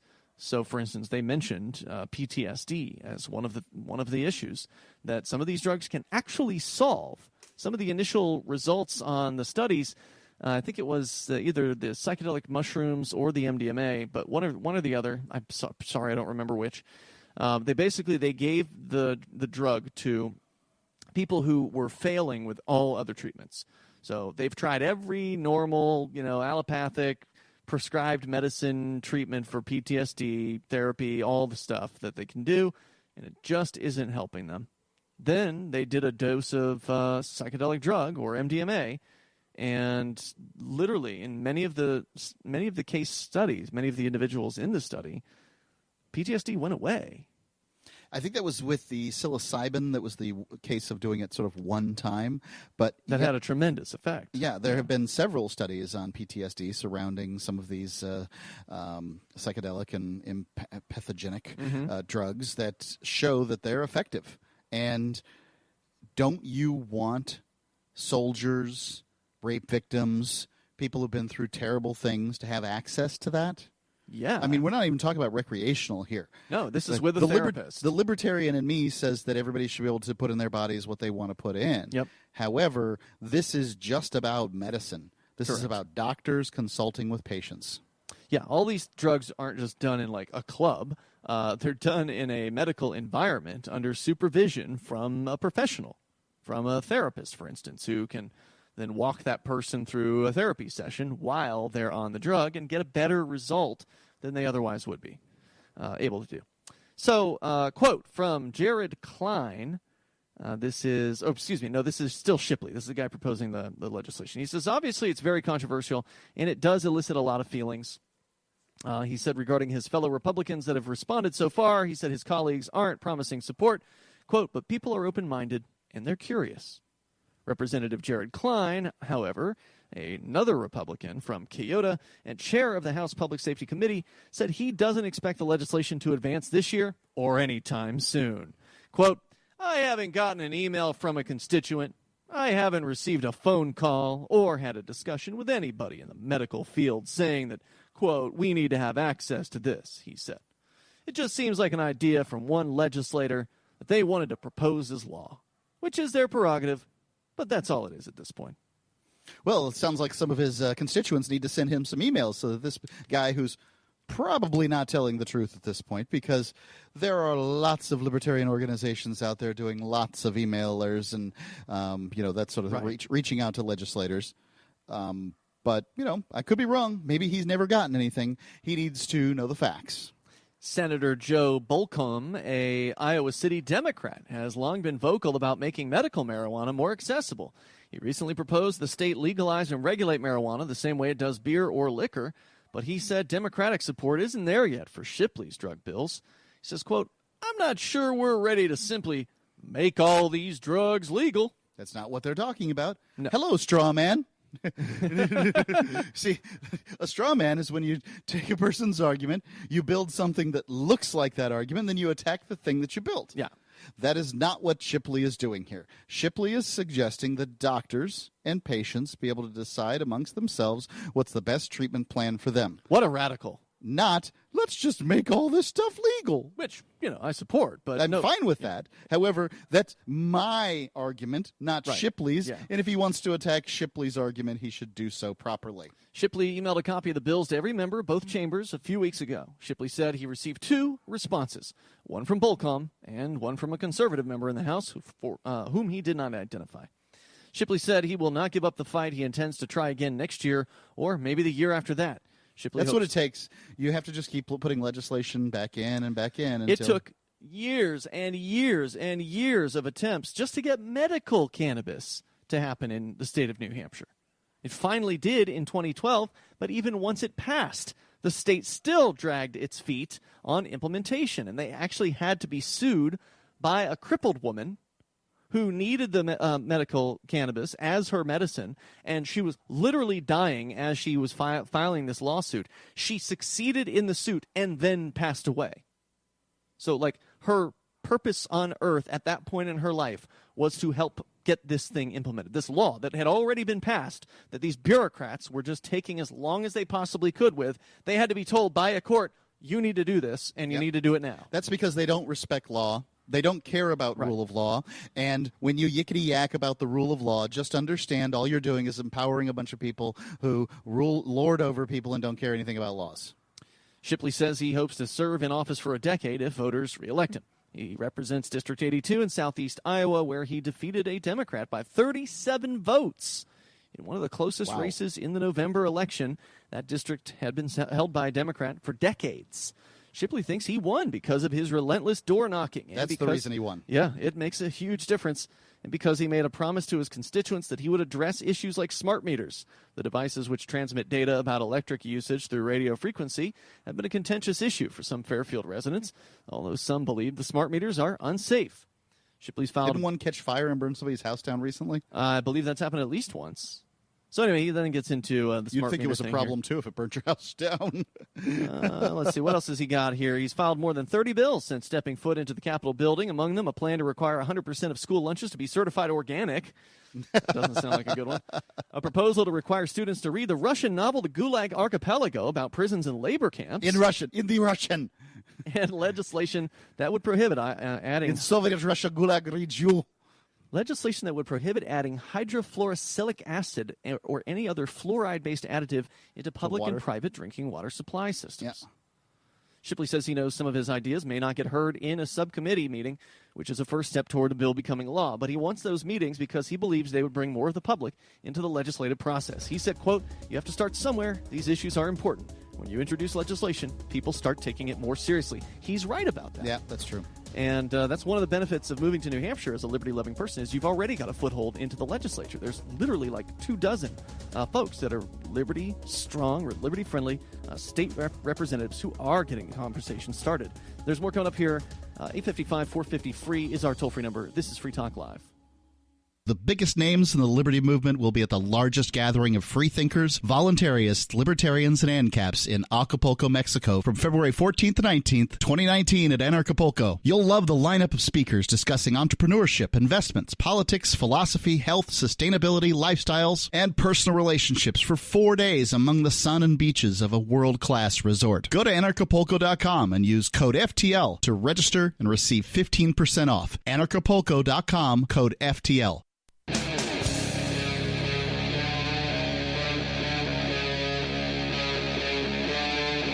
Free Talk Live. Free Talk Live. The third hour here of this live edition of the show from Acapulco, Mexico. We're in our rooftop studio. It is dark out here on the west coast of Mexico in beautiful Acapulco, the older part of the city. Very, very big city. There's a lot to do here. And we've just barely scratched the surface because we're not here to do, or at least I'm not. I'm here to get some work done. But we did go out on Sunday. We took a day on Sunday and went out to Rock Beach kind of thing. La Roqueta, which was nice. It was nice to take a little break. But we're here working. In fact, we're going to be doing broadcasting from the upcoming Anarchapulco kicking off in just a couple of days. And we're looking forward to seeing some of our listeners who will be attending that event. So you can join us here on the radio. Our number is 855-450-FREE. Ian and Mark with you. That's 855-450-3733. Whether you want to talk about legalization of other drugs, not just marijuana, but also they're looking at in Iowa, there's a state representative who has proposed legalization of psychedelic mushrooms and MDMA as well as ibogaine. In Oregon, there's a ballot measure that is being worked on. I don't know if it's going to qualify, but they're trying to get it qualified to legalize psychedelic mushrooms. In Denver, they've qualified for the ballot just within the city of Denver to legalize medicinal use of mushrooms there, which, if that passes, it will be historic. And that will hopefully lead the way for other people, other politicians to come forward, like this one has done in Iowa, and we discussed in the last hour, and make these proposals. We know it's not going to go anywhere the first year out, but it's important for somebody to go ahead and take this issue up because it can help people. It really can. We've seen some amazing studies, some very, very promising results. So if you want to join us here, 855-450-FREE. We've also got the Discord on-air call-in line rooms over at discord.lrn.fm, so feel free to jump into one of those and talk about whatever you want. Since we've been talking about the war on drugs all night long, just this last week, headlines were being made by Mexico's new president who says he's ending the war on drugs. Sure. Believe him? You believe him? I think that he's probably going to take some efforts to cut down on the conflicts between the government and the cartels, but to know exactly what he means, what any politician means when they make some sort of ambiguous statement, it's hard to know. Well, the folks over at CannabisNow.com have a pretty interesting deconstruction of this particular claim.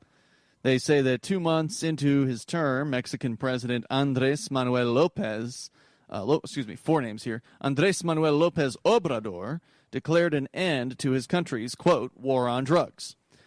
And he announced that the army would no longer prioritize capturing cartel bosses. Well, I wouldn't call that an end to the war on drugs. That sounds like you're tired of being threatened by the cartels.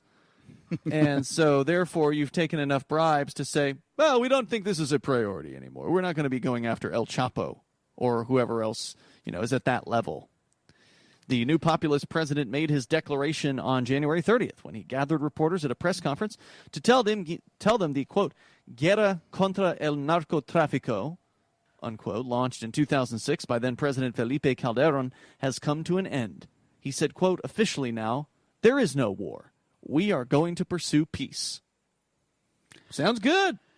It does. That's not all, though. I'm curious about how all of this could possibly work. First off, I posted this on my personal Facebook page with the story? The story, questioning as to whether or not Mexico could end the war on drugs while the United States continues it. So Mexico is a large part of the drug corridor. Sure. Through which, drugs travel to get to the United States.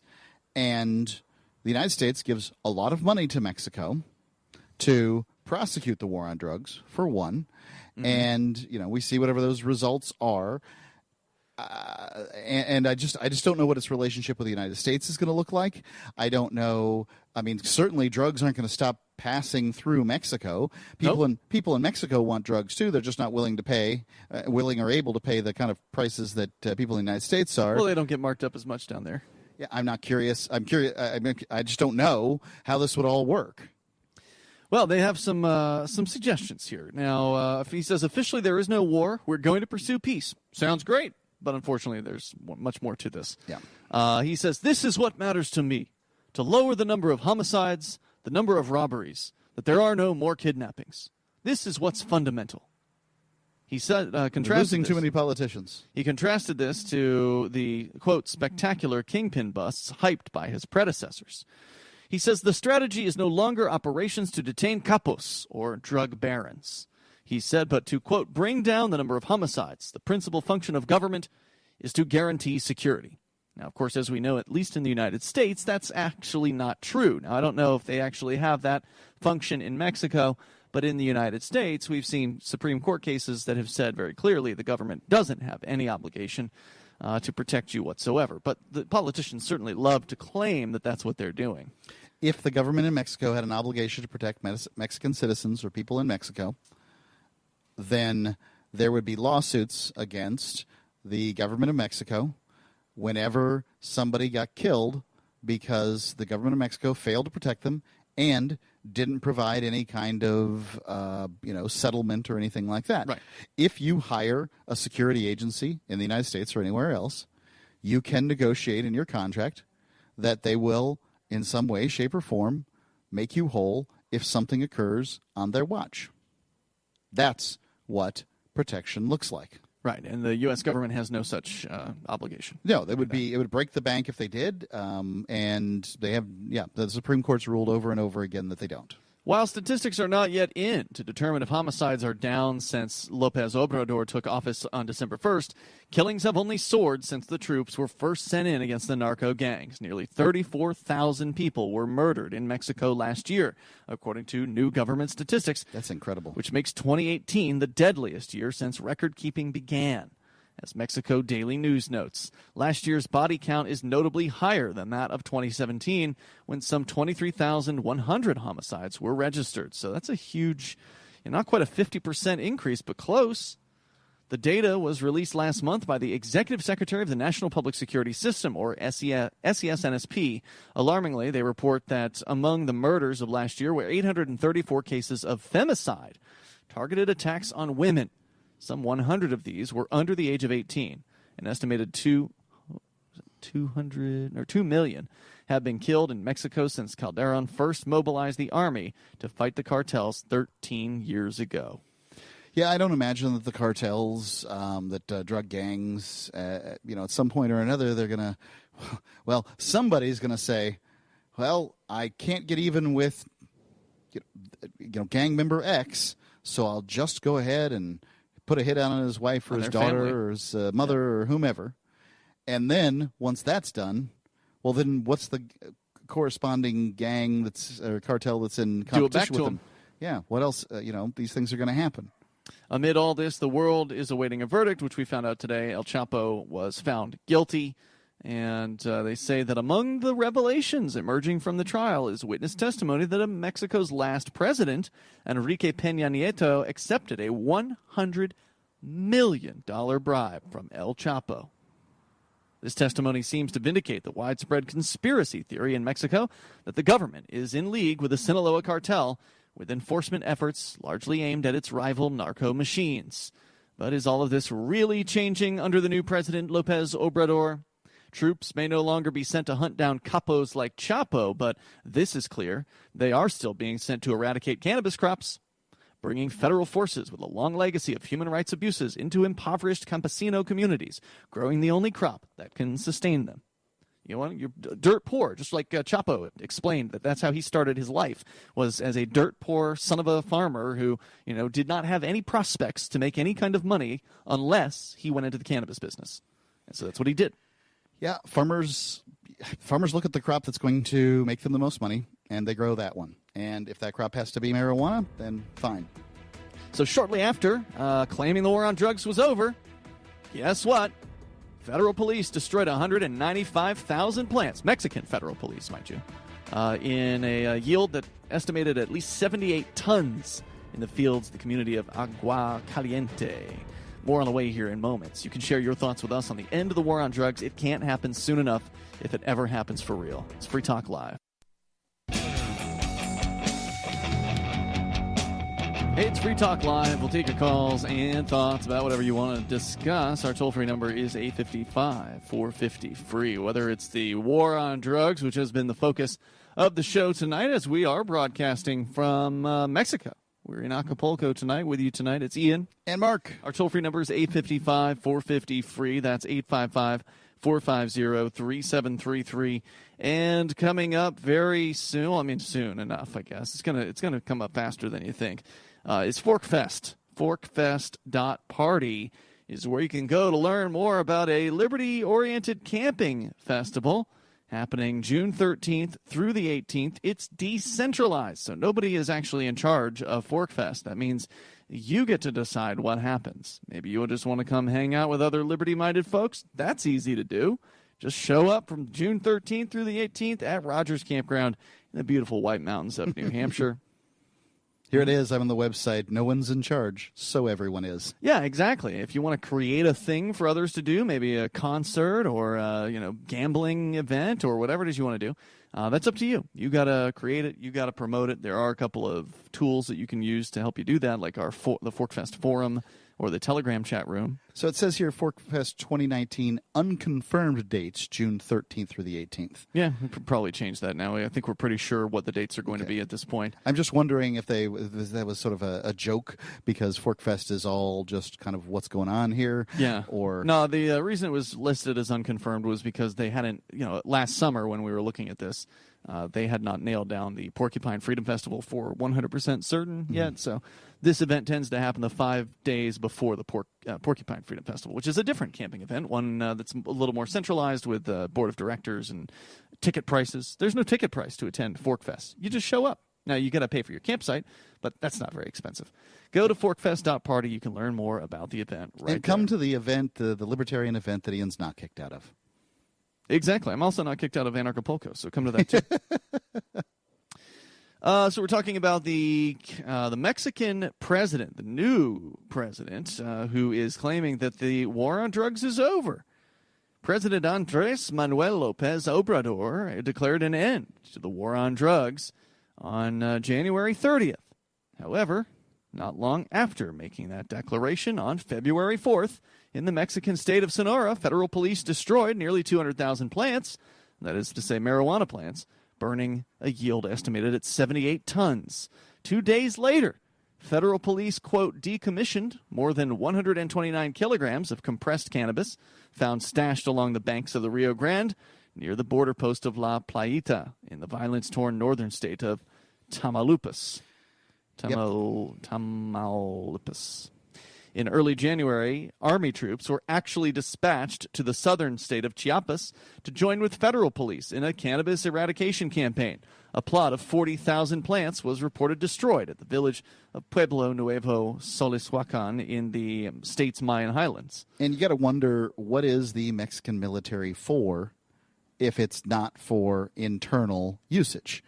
I mean, yeah, what wars are they in? Right. It doesn't seem likely that Guatemala is going to be, getting into some kind of armed border dispute with Mexico, which is significantly larger, or that the Mexican military could do anything in the face of the U.S. military. So it's unlikely that they're not a particularly useful organization unless they're basically a policing organization. Which is what they are. You see them all over the streets here in Acapulco. Driving trucks, dudes in the back, mounted machine guns. Yep. Black masked faces in a lot of cases. It's true. You don't know who these guys are. That's only showing what the drug war is in reality, as opposed to in the United States where, you don't see it. It's not they don't quite throw it in your face as it's much. Not quite as in your face, yeah.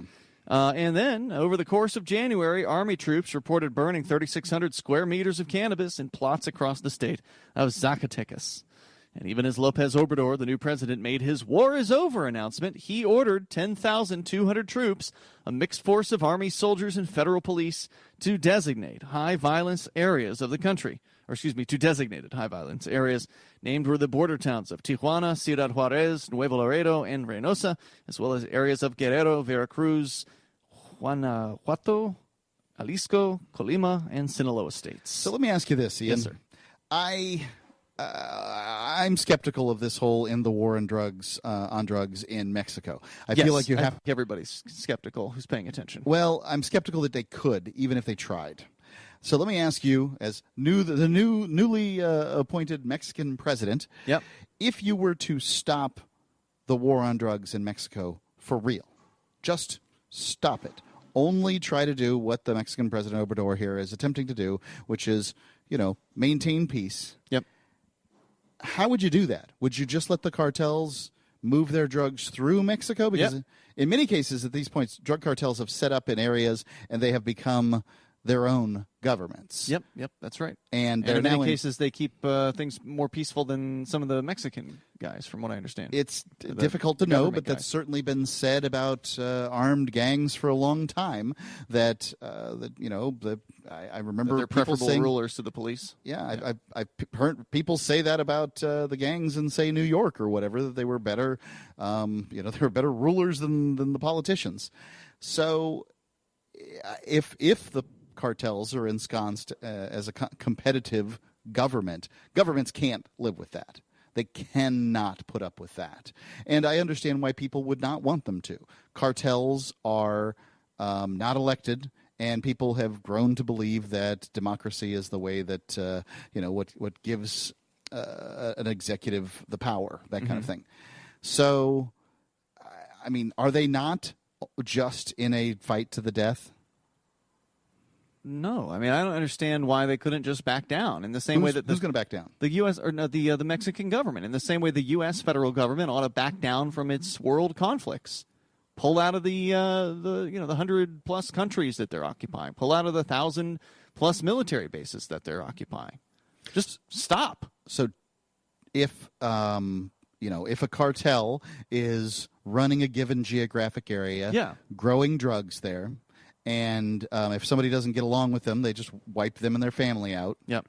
What's the Mexican government to do about that? Good question. Do they investigate murders? Right. Yeah. And by the looks of it, there's lots of them here. Yeah, that's true. That's a good question. I mean, ultimately, if you're investigating a murder, that's not the war on drugs. That's just the investigation of a murder. This is the that's going to get you tied up with the cartels, and they're going to probably retaliate against you. But that's just the reality of that. Yeah, I don't know how to I can't imagine how they deal with this. Well, it would be interesting to see what happened, It's the demand de-escalate the situation. Yeah, it's the demand of U.S. markets that drives the drug war, not the Mexican military's intervention. Not to say that that's necessarily beneficial. I don't know. Army troops have also been mobilized, according to CannabisNow.com, to secure the country's oil pipelines, as the sale of pirated oil has emerged as an important sideline for the drug cartels. Well, drug cartels are just businesses. Mm-hmm. And the Mexican government has, from what I understand, a monopoly, kind of like the Venezuelan government does, on the oil business. I mean, have you ever seen a gas pump here that's not Pemex? Wasco has gas stations. Wasco? Oxo? Oxo? Really? I almost guarantee you that gas is coming from Pemex. Could be. I could be wrong about that. Toll-free number here is 855-450-FREE. That's 855-450-3733. Most of the Oxos I've seen are just little corner stores. They don't have gas pumps, but maybe there are some exceptions to that. You can bring up whatever you want here. The end of the war on drugs can't happen soon enough. Jump on the phones to join us. It's Free Talk. Do you operate a retail business and are looking for a solution for point-of-sale cryptocurrency acceptance? It's never been easier thanks to AnyPay.Global. There's no paperwork or approval process to open an account. If you already have a tablet at your cash register, you're almost done. Just sign up at AnyPay.Global, drop your personal crypto wallet addresses in our setup page, and then load our app. That's it. You're accepting cryptocurrency like Bitcoin and Dash at your store. Get started now at AnyPay.Global. That's AnyPay.Global.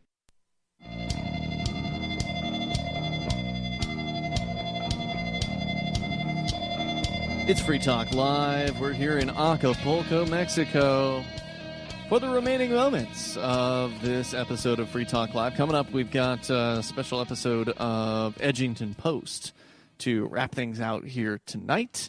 So that is on the way. It's Ian and Mark here with you. In fact, we're going to go to the phones and to the fun. Our toll-free number, if you want to join us, is 855-450-FREE. We've been talking about the war on drugs throughout the night here tonight.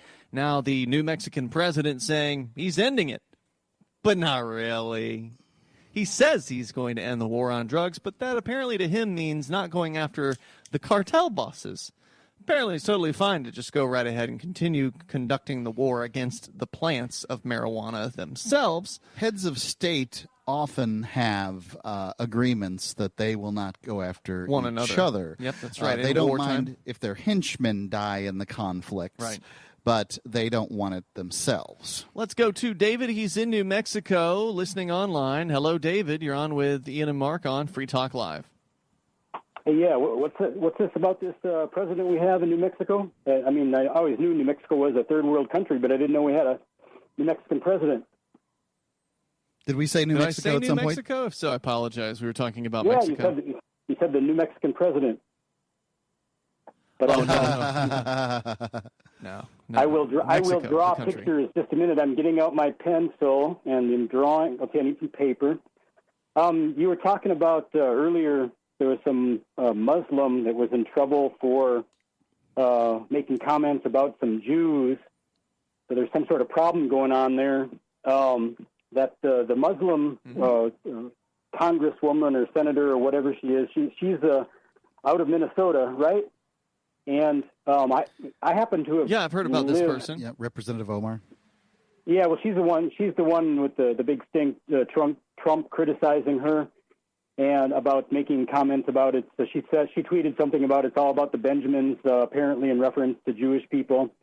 So the angle that I'm coming at is that I'm trying to take over for Scott the Bigot and tongue in cheek a little bit, but. When I grew up in Minnesota. Wow, that's a name we have not heard in a long time. Yeah, I grew up in Minnesota. That's a former caller on Free Talk Live. Go ahead.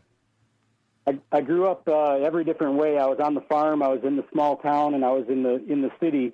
And when I was in the city, I happened to have lived on the east side of St. Paul, which is a lot of the Somalis had moved in there, where this woman, she's Somali, and she comes from that community. And I also, when I went to the University of Minnesota, and then after school as a young adult, lived in the Cedar Riverside area, which is known now as Little Mogadishu. And and I don't remember which president was in office when the Somali refugees were moved to Minnesota and other places, but primarily Minnesota. I think it was Obama, but I don't remember for sure. But I always questioned the thought process to take. There apparently are 150,000, plus or minus, Somali refugees in the U.S. and they happen to put half of them, 80,000, in the whitest place in North America that I know of. Well, I guess Canada's probably whiter, but they plopped them right down in Minnesota, 80,000 all together in one community, as opposed to spreading them out more. And that was always suspect to me, like somebody was making a tactical move that we need to break up the white people that are living together in St. Paul, Minneapolis, by placing 80,000 people basically right in my old neighborhood on the east side of St. Paul, where I went to elementary school, middle school, and some high school. And then a lot of people who talk about immigration, they're always talking about assimilation, and I think assimilation's a good idea, especially it happens naturally. Right. Well, not if you take 75,000 of the same folks and stick them in one particular geographic area. If you're going to decide where people go, and that's how it goes often with these refugee situations, presumably, and you want to see something good like assimilation occur, you would do exactly as David said and sprinkle them all about and that sort of thing. And it seems to be best for everyone if that's what occurs. However, when you put large enclaves, they're going to speak the language that they're comfortable with speaking. Like, we're here in Mexico, Ian. Yep. We're speaking English right now. When we're speaking English. We haven't assimilated to Mexico. We don't live here. Well, if the four of us that are in this house had been each put in a different Spanish-speaking house, we'd be much more likely to be speaking some Spanish right now. Sure. So, right. And you wouldn't, the evidence, as evidenced by, in the Cedar Riverside area, which is your typical University of Minnesota campus area, your typical campus area, you have, in our era, you have the typical, you don't even have to describe it, the university area kind of culture.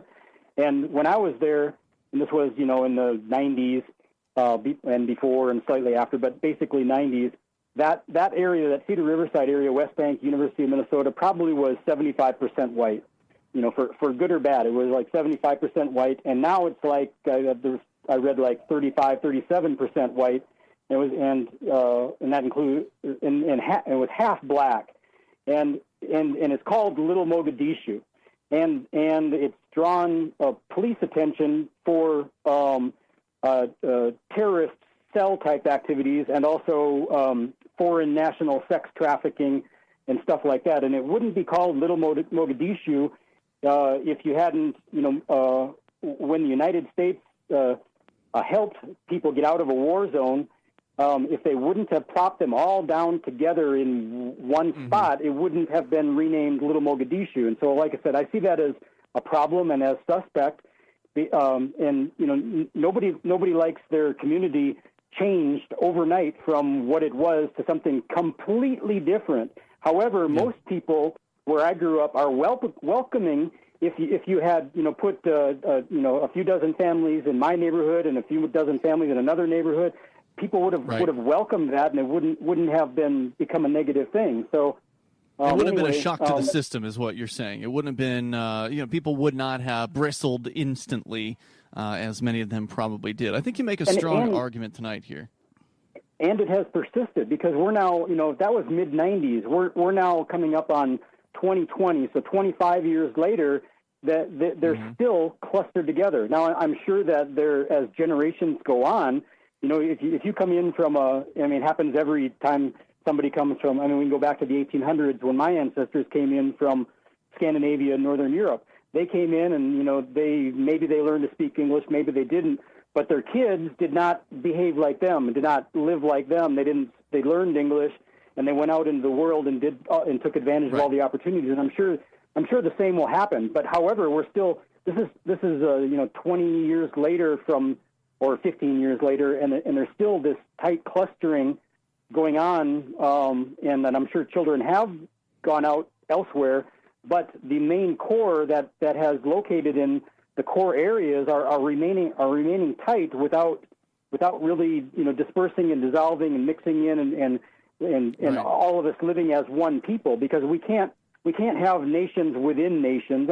Actually, it would be a better system. You can. That's what the Indians are. They've got their own nation, so in theory you can do that. But I get your point, and I don't think you're wrong about it. I think it probably would have made more sense for them to distribute people among various different locations. I mean, that's centralized government planning, but that's kind of how that's a refugee system, right? Situations work. The churches had done it for some time to lesser and greater success with bringing people in, and at that point, at the very least, they're giving them a network upon which to draw. They're saying, "All right, well, you're a Lutheran now, and we're going to be the ones that supply you with the direction and the things that you need and stuff like that." Good call tonight, David. I appreciate hearing from you. If you want to join us, well, like I said, coming up, we've got, I believe it's an interview with, I don't know who, from Open Bazaar. Mark, do you recall who your interviewee was? His name is Washington Sanchez. So Open Bazaar, the decentralized method of buying and selling things on the internet based in the world of cryptocurrency. You'll learn more about it coming up here in moments, and I'm sure we'll be talking with all kinds of interesting crypto people over the next several days, kicking off Thursday with Acapulco 2019. We'll be broadcasting from that event, and it's been Ian and Mark here. Stick around for the upcoming, in just moments, episode of Edgington Post featuring Open Bazaar. And we'll see you on Thursday for more.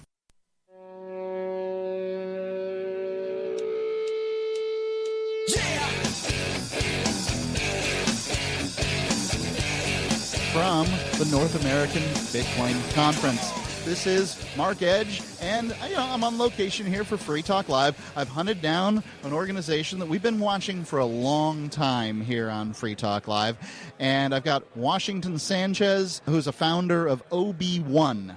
That's right. Right. So explain to me the relationship between OB1 and Open Bazaar. All right. Well, in 2014, we got started with Open Bazaar, and that was just an incredible experience working in our free time, spare time, middle of the night kind of thing on IRC. And then towards the end of 2014, early 2015, we got the opportunity to start a company so that we can develop Open Bazaar full-time and then, as a company, monetize based on providing services to Open Bazaar users. And so we formed the company OB1, and we've been working on that ever since. So explain Open Bazaar to those who may not even know what it is. Sure. Open Bazaar is a decentralized peer-to-peer marketplace for goods and services where you can buy and sell whatever you want for any cryptocurrency that you can think of. So, this is true, and when you say Open Bazaar is open source and peer-to-peer, anybody can go on and anybody can sell. And they can't be told no. That's correct. Right. Open Bazaar can't tell them no. Nope. The People's Republic of China can't tell them no. They can't do a thing about it. North Korea, presuming they have a computer, can't tell them no. I suppose they could tell them no by cutting off internet service, but that's about it. That's correct. And it's if you use certain protocols, security protocols, nobody's going to know anything's emanating from your house anyway. That's great. When you say you can sell anything, you can sell anything. I've gone on there. I've seen bags, like handmade bags from Africa. Yep. Awesome, right? I mean, who doesn't want a handmade bag from Africa? Yeah. And at the same time, people are selling, things from their homeland, and then other times, people can sell illicit drugs and that kind of thing, right? It may be illicit in some countries, but not illicit in others. Right. You never know. We don't really know. It's not your job. You have a very open source platform, and there's nothing anyone can say about that. You're not the listing police. Fundamentally, we do not own the data layer. Right. It's decentralized. It's distributed. It's peer-to-peer. So, if you're going to list something that may be illegal in a certain country, you're putting that data on your node, and anybody who, visits your node and, chooses to share that information, well, that's on them, really. So, right. Yeah. So this solves some of the problems that might have existed in the world of Dread Pirate Roberts and the Silk Road back in the day. Definitely. I think there were multiple problems in that particular model. Number one, it's centralized, so it's a single point of failure. Right. So if law enforcement or some deplatforming event happened, then that's it. The marketplace is down. And also, as it scales, there are more resources required and a greater requirement, to recoup your costs. With a decentralized system, it scales it scales very well. It becomes more robust as it scales, to a bigger and bigger network. And the best part is that Open Bazaar doesn't have any platform fees, no listing fees, no transaction fees, other than, whatever the cryptocurrency transaction fees are. Right. Well, so you can't make transaction fees go away. No, exactly. But they're not yours. Yeah, exactly. It's not like eBay, which charges you for like staring at the screen, in a particular angle. Yeah. How do you monetize OB1 or Open Bazaar? That's a great question. What I like to do is share the example of, how Taobao became very successful in China. What is it? Taobao. Taobao. So it's not familiar with it. Yeah, no, that's fine. In China, Alibaba was already successful for quite a while, and then they wanted to create like a business to consumer and consumer to consumer marketplace. Okay. And they came out with Taobao. They had no listing fees, no transaction fees, none of that. And the only way that they monetized was through paid search and advertising content spaces. Okay. And we're exactly the same. So we have our search engine. It will be monetized, so you can pay for premium search results. You say it will be monetized, or it is monetized? Will be monetized. Okay. So When's that coming out? Oh, I think later this year. Okay. We'll come. Right now, our search engine is already available. You can search for things, but we don't have the infrastructure in place that you can pay. Yeah, for monetization. Okay. But it's the same thing. And look, Taobao was not only able to thrive; they were able to defeat eBay and all of their listing and platform fees. So we're taking the same model, but we're making it global and we're making it crypto. So the search engine that you've got at Open Bazaar, this is a global internet search engine, or is it just for things on Open Bazaar? Just for things on Open Bazaar. We built a crawler. We know pretty much, like we pick up all of the listings that are on the Open Bazaar network, and we make it available. And we try to build the very best search engine that's out there that you'd want to use it. I mean, there are competitive search engines that you can connect to on the desktop application. We're not making it exclusive.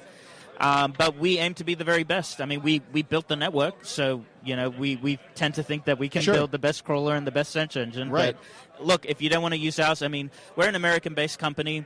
We're not necessarily going to index things that may be illicit or illegal in the United States simply because it's not wise for us to do that. Yep. But if you have a custom-based search engine, you can plug it in directly to the Open Bazaar desktop application, and away you go.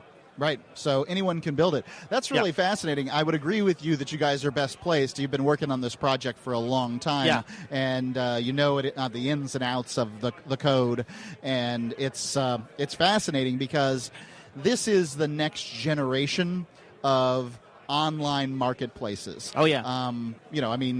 People are used to things like Amazon. They're used to Alibaba. They're used to eBay. I think eBay's probably diminishing in popularity these days. Oh, yeah, I think so. I think the emergence of, like, Etsy and so many of these other smaller marketplaces. I mean, eBay's UI, UX has just been lagging behind, and their customer service is quite terrible. So that's created an opportunity for competitive centralized marketplaces, but I think we're leapfrogging that. We're going completely decentralized, and especially what we're doing with the release of our mobile app, which is coming very, very soon, and we're actually announcing it today, as a matter of fact. We believe that you can have a superior UI, UX to eBay or anything centralized out there. What's a UI, UX? Oh, sorry. The user interface, like interface. Just how it looks and feels. Yeah.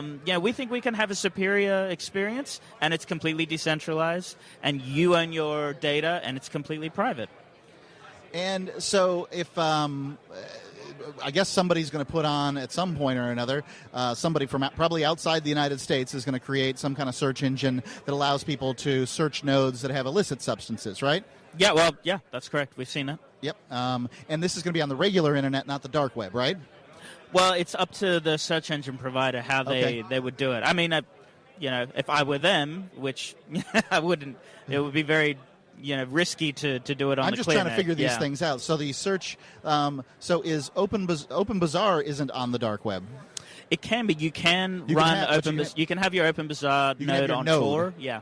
You can run your node through Tor. You can even run a hybrid node so that the node is so your store is accessible on the clear web and on the dark web.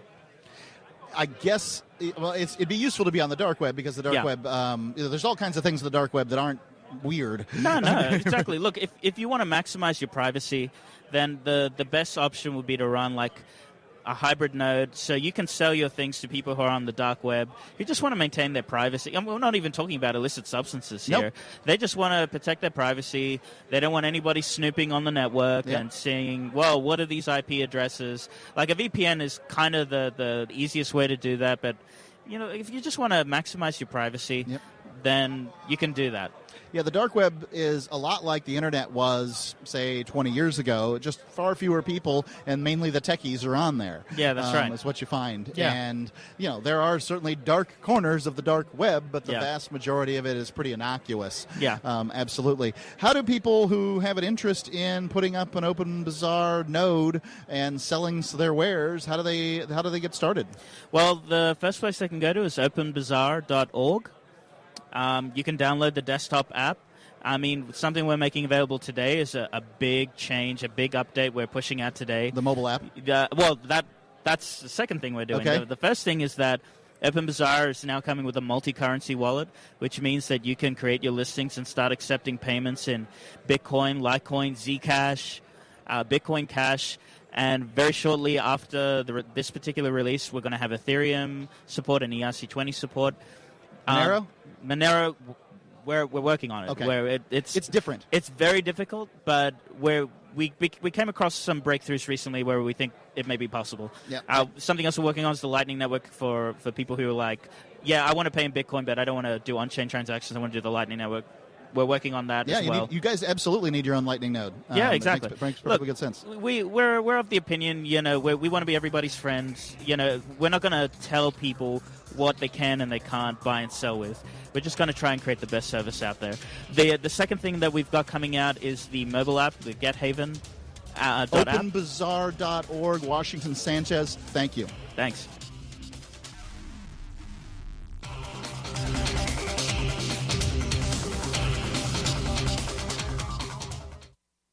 Hello, I'm Mike Lindell, the inventor of MyPillow, and like all of you out there, I had problems sleeping. Pillows would go flat, I would flip-flop all night long, I would wake up with a sore neck, maybe a headache, or feel like I needed a nap even though I slept 8 hours. When I invented MyPillow, I wanted it to where you can move the patented fill to give you the exact support you need as an individual, regardless of sleep position.